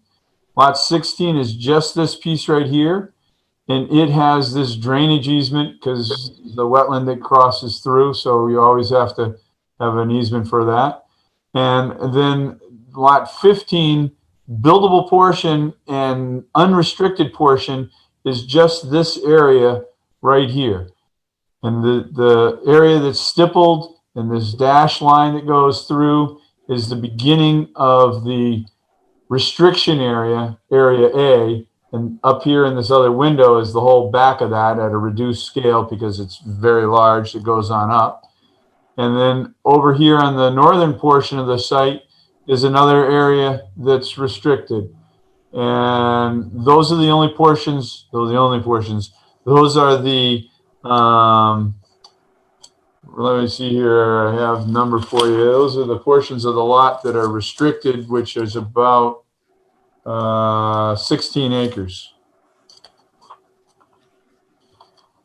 Well, I think part of what I'm looking for to get comfortable with all of this, because I hear you now, and I do agree that this trail system that we've been talking about would be valuable for the town, but having a depiction of the trails, of the various conservation parcels would be really helpful. And I know that we've talked about having the trails identified, and it's been sort of vague. I think it's time to get them very specific. So that's what my comment is. I have everything depicted except for the trails. And if you were to make it, I want to make a condition that I show the trails, I can definitely have the trails located and put on the plan. I have made statement and I have gotten confirmation from the applicant that if the trail needs to meander, so in this particular case, Nellie's Path, just nix this corner here, we would put an easement on it. Then it goes on to the abutting town conservation land here. And we can also have on the other parcel, anywhere where the trail needs to cross. I think right now it goes through on the open space piece, but if it did cross, and again, I can have survey go out and locate it, we would provide easement over the other conservation restriction for the trail for public access. But that's the only thing. All the conservation lands are showing, and they have been showing from day one. And it's the only thing that's not on here is the trails. Okay. Yes, well, I think I'd like to see that before I sign off on anything. How about any other members, any other comments? Well, I mean, that means we'd have to continue this hearing until we're provided that information. Can't we put it as a condition? As a subdivision, as a definitive subdivision plan, you have several backstops. One of them is if and when you endorse the plans. So I got a condition approval. My thoughts would be that if we're willing to go with 16 lots, that I condition that I modify the plan to show the 16 lots, because this plan shows 17, and that I modify to put the trail on. You know, those are things that we've done on many definitive subdivisions and site plans and special permits in the past, where we've established conditions that need to be addressed, and I get them addressed prior to endorsement. Maren, you just said that there are several backstops. Can you please reiterate what those are? If we think back to how we formulated the Jones Meadow decision, we had conditions of things that had to happen before the planning board would endorse the plans, before the planning board would release lots, before building permits could issue. You can also use before occupancy permits issue.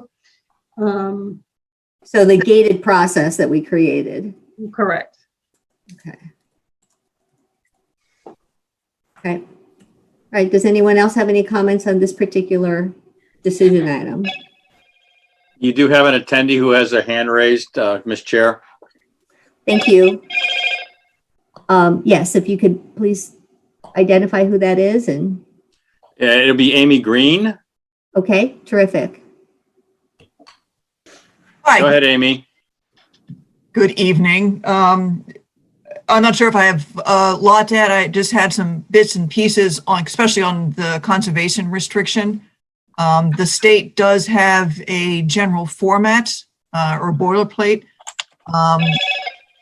Either the owner or the holder of the CR can certainly make changes to that. It has to be approved through the state. But things like the logging, public access, all that can be manipulated within the conservation restriction. I don't know if you're familiar with the Kinghorn parcel. That is a privately held parcel with a conservation restriction over most of it, except for the building envelope itself. And the boilerplate conservation restriction does not require that bounds be put in. That's usually something that we would recommend. We've had a number of problems with conservation restrictions, some of which have been required and aren't set up yet, some of which the posts never got put in. The survey on one of the properties was wrong, and it turns out that there's somebody's driveway on what is now, well, that's town land, that's not a CR. So there's a lot of things I think that need to be resolved within the CRs, and it would be really helpful if they are tied to something definite, that the CR has to be set up before a certain point passes. And I think those were most of the things I had. Terrific. Well, thank you very much for your input. Thank you. You also have a Mr. Brian Beam who would like to speak. Yes, Mr. Beam, go ahead. Okay, can you hear me now? Yes, we can. Okay, I'm glad Amy is here because she sent a memo earlier in the week. Did the board have a chance to read through that? Yes, I did. Okay, are we going to revisit the density plan at this meeting? So, Mr. Beam, what we're doing right now is we are going through the criteria of the decision process to see if there are mitigating factors that would allow us to consider the 16th lot as requested by the applicant. So that's what we're doing right now. Okay, thank you, but I'm just asking the question so I know whether to stay or not. Are we going to density plan? Are we going to revisit the density plan? I don't plan to. No, I plan to revisit that number at the very end of our discussion here. Okay, thank you. Thank you.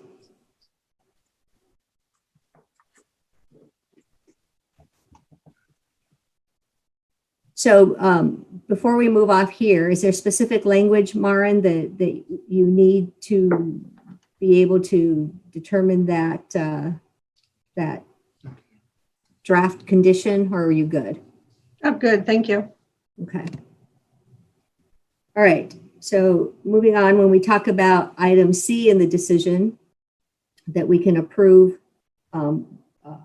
or approve with conditions as to whether or not this plan complies with all the relevant requirements of the zoning bylaw and is on balance no less beneficial to the town than development likely without such approval.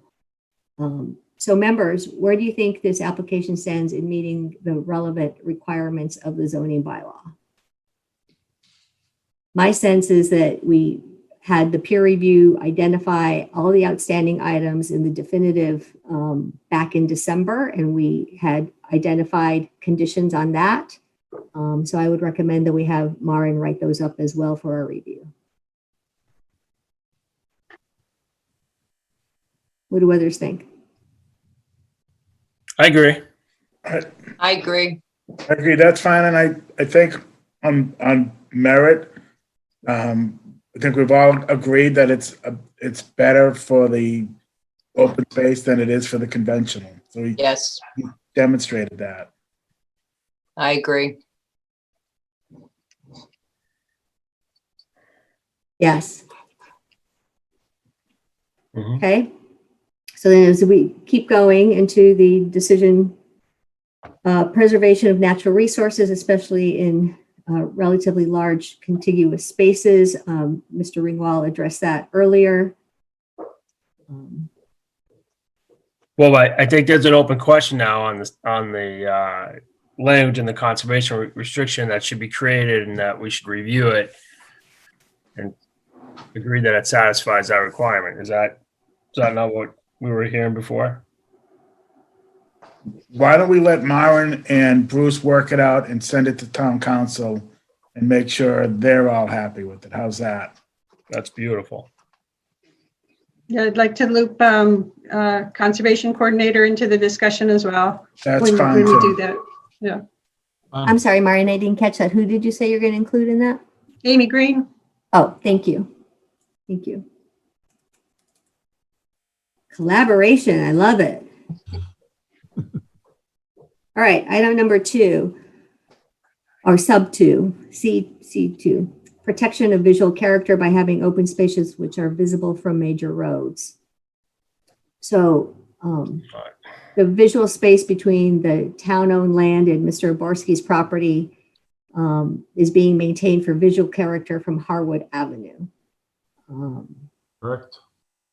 I would ask the applicant to maintain as many of the trees as safely possible near the entrance so that as the view coming up from Tehadawon, we can maintain that as much as feasible. Does anybody else have any other comments on this one? I mean, in my opinion, it probably doesn't meet that criteria, but I think it's offset with what you're getting in the back. And if I may, along Tehadawon Road, we're only taking down a couple trees that we've met with you folks on, and the scenic road cutting. The rest of those trees along the stone wall, that hedge wall, will all stay. Madam Chair, you do have 2 folks who have their hands raised when it's convenient to you. All right, so before we move on, let's go ahead and take the first one. Very good. Go ahead, Mr. Gallagher. Good evening, Madam Chair. How are you this evening? Good, thank you. And your This address, is please? Mark Gallagher, 307 Harwood Ave in Littleton. Thank you. Hope you're well. I hope you're well, and I want to thank you all for coming this evening and providing not only the applicant, but also us an opportunity to discuss the plans. I guess I have a procedural question. I know you began the conversation this evening with the applicant about the conservation restrictions, the open space, and the quality of the open space in the rear of the property, which is consistent with discussions that you had at the last meeting. However, I'd like to bring your attention to your section 173-104 for density calculations. I know when Mr. Bean spoke a few minutes ago, you said that you'd be revisiting the density at the end, and you're considering the density of a 16-lot open space plan.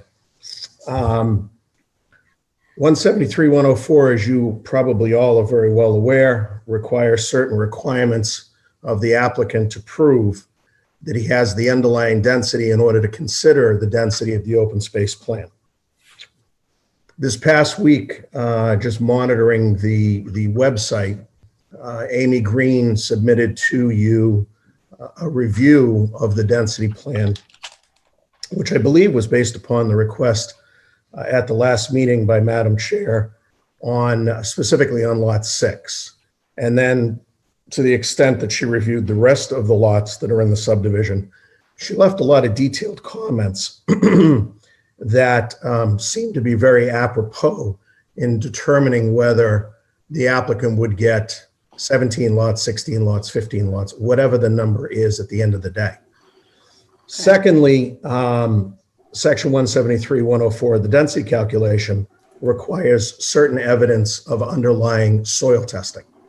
The applicant indicated at the last meeting that he had done some soils testing right before the meeting. You were going to review that over the last couple of weeks. Just as a quick synopsis, they were able to go in and do some limited testing, not the testing that's required under 173-104. There are still lots that require additional testing. I'm sure the applicant can work around that, but it is an underlying requirement of your proof plan that all of that testing is in fact completed. There is absolutely no basis for that to just get a pass. There is no ability for you as a board to be able to give a waiver or to consider the lots to be valid until that testing is completed. I know also that earlier today, there was the assisting zoning officer rendered an opinion on access of one or two of the lots that are the subject of this. And I know Bruce has said that he harkens back to the time of the preliminary subdivision approval. I just want to remind the board, and I know, Jerry, you were not part of the board at that point in time, the decision to rest on 17 lots was based upon 3 lots that have been the subject of a lot of questions, which are to the furthest most end of this property. I believe, Madam Chair, you said that you drove out there prior to the last meeting to try to get an idea of the location of those 3 lots. Those 3 lots, through the process, have been reduced to 2 lots. At one of the first planning board meetings during the preliminary subdivision, the board voted to remove those 3 lots, of which those 3 lots were A&Rs. There were 2 frontage exception lots and 1 standard lot. One of those lots was deemed not to be, did not have the required frontage, as Bruce had spoken to earlier this evening, and has been subject to prior discussions. Yep. By removing that lot, they also then subsequently lose a bonus lot. That leaves 2 lots. Mm-hmm. Of the 2 lots that are there, Amy Green spoke to one of those in her writings. It is also subject to 2 letters, I understand, one from the assistant zoning officer earlier today that indicated that one of those lots did not meet one of the zoning requirements and then was overturned by the chief zoning officer later today. If those lots, which were questioned the last time you were together, that couples to 6 lots being deducted from the 17 lot totality that was presented. Further, Amy Green wrote on lot 6. Now, lot 6 was one of those lots that you, Madam Chair, had questioned quite a bit at the last meeting, and you asked the applicant to go to Conservation and get a determination. Conservation provided you a determination today, and that determination, or I should say earlier this week, that determination should be weighed into the density plan or to allow the applicant the opportunity to work around the density plan yet again. We've been doing this now for 18 months. This is not an opportunity for us to rush on an approval on the open space plan without the underlying materials being there. I understand the value of the necklace that Bruce spoke about earlier. I've read the Sudbury Valley Trustees report. He seems to be working with a lot of their comments. However, we've never determined legally, without waivers, what that density is. Your subdivision rules and regulations, your ordinance is very clear. This is not an opportunity to make a determination based upon the quality of the open space that's being provided. The underlying. Mr. Gallagher, are you almost through? I'm getting there. Okay. 173-104 requires the planning board to, in strict sense, to make a determination on density, not on the value of the open space. I mean, I think it's very clear where that comes from. Yes. And, you know, in terms of, I'll withhold the other comments because it's very late.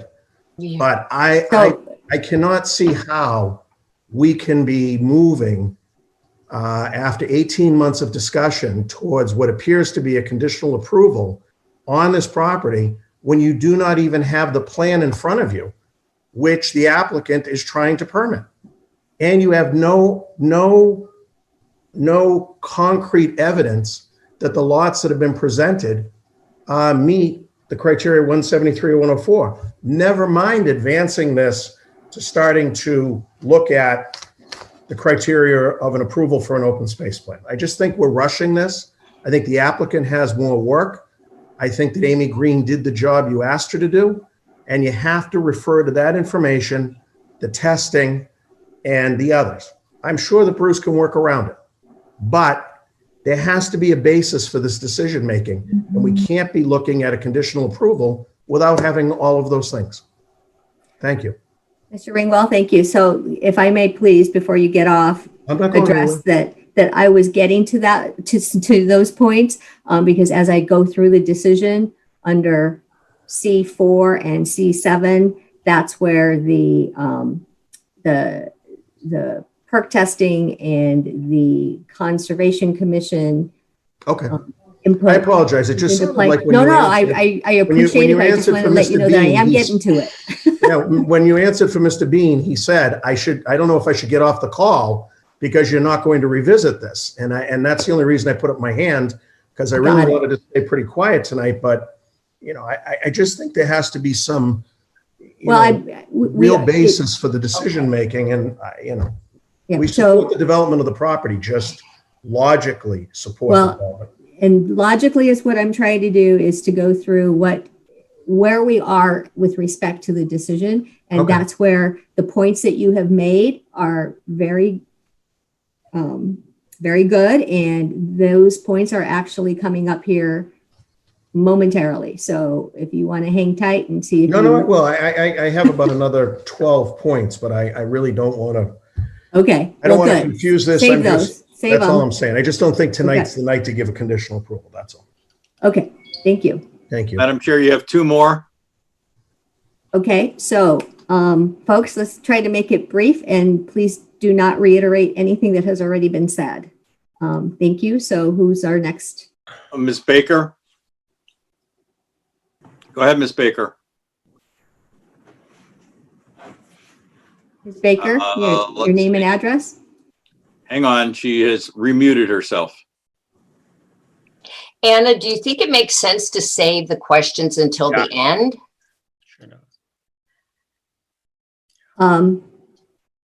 Let's get through these two and then we'll Okay. keep going. Okay, so no Ms. Baker. Who's next? Doug Peak, so hang on, please. 65 Grimes Lane. With respect to the visual character, don't forget that Tehadawon is also a scenic road. When you come down Tehadawon and you sit at that stoplight, you're going to be staring down this new development and all these things bundled in together. And what's that going to do to your scenic view as you're coming to the end of Tehadawon? Thank you. Thank you, Mr. Peak. Ms. Baker is now available. Okay, go ahead, Ms. Baker. Name and address. And actually, this is Don McIver, 43 Foster Street. Oh, okay. So Don, next time, please rename yourself so we know who it is. Well, it's the computer that is set up that tells the owner of the computer as the speaker. Okay, all right. Thank you. Let's proceed. Mr. McIver, and as I mentioned, keep it brief and please don't reiterate what others have said.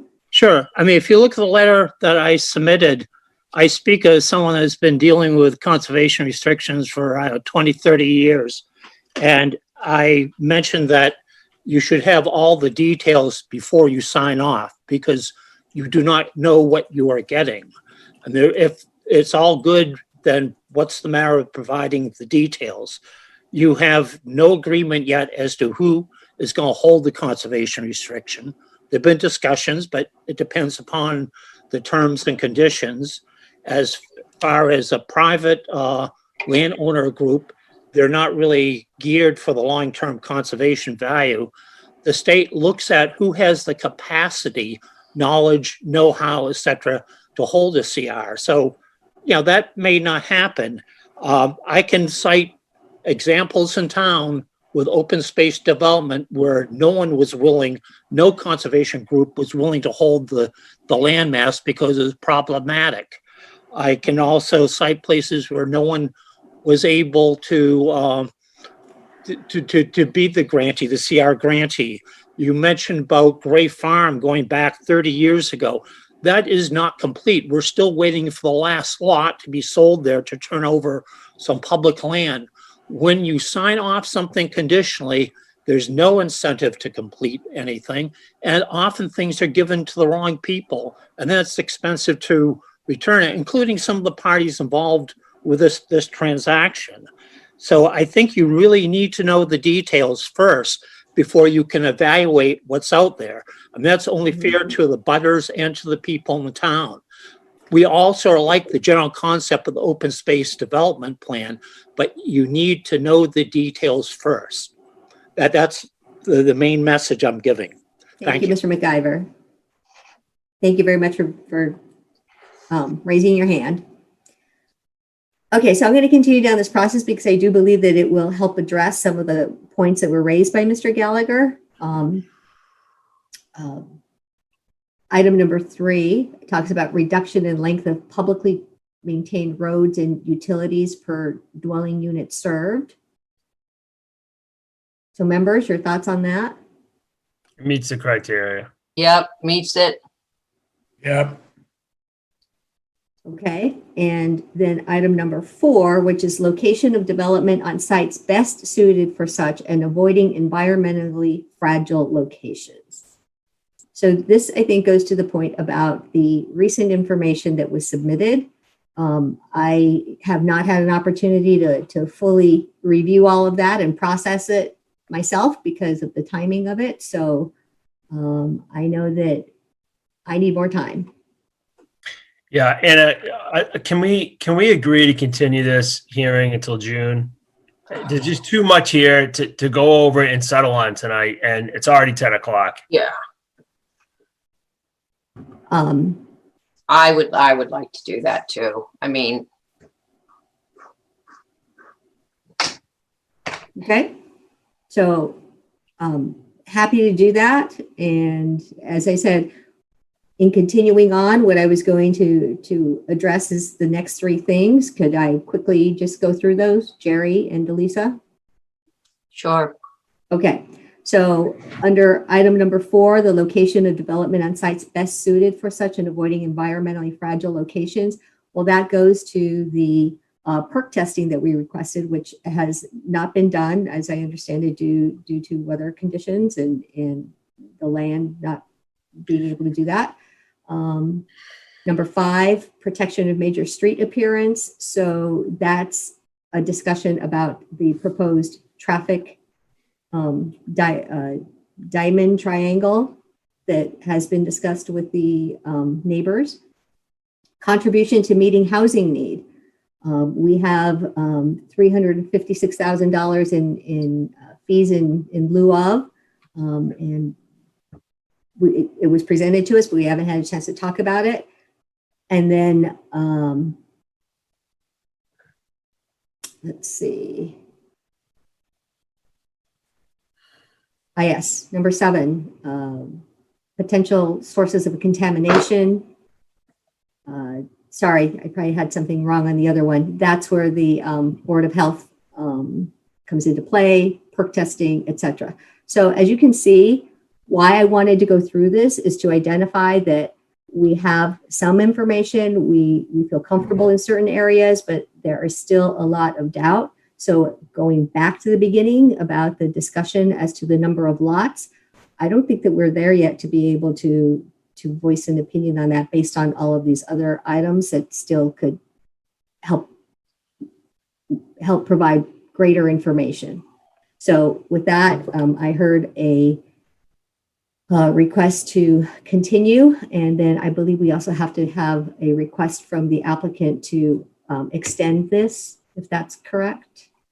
Actually, we don't need that given the current state of emergency.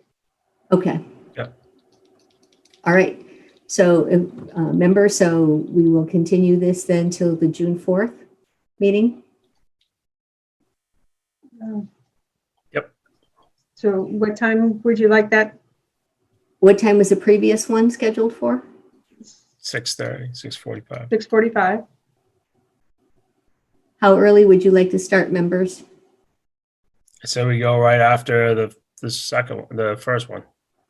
So 6:45, we probably need 7:30. 7:30? Okay.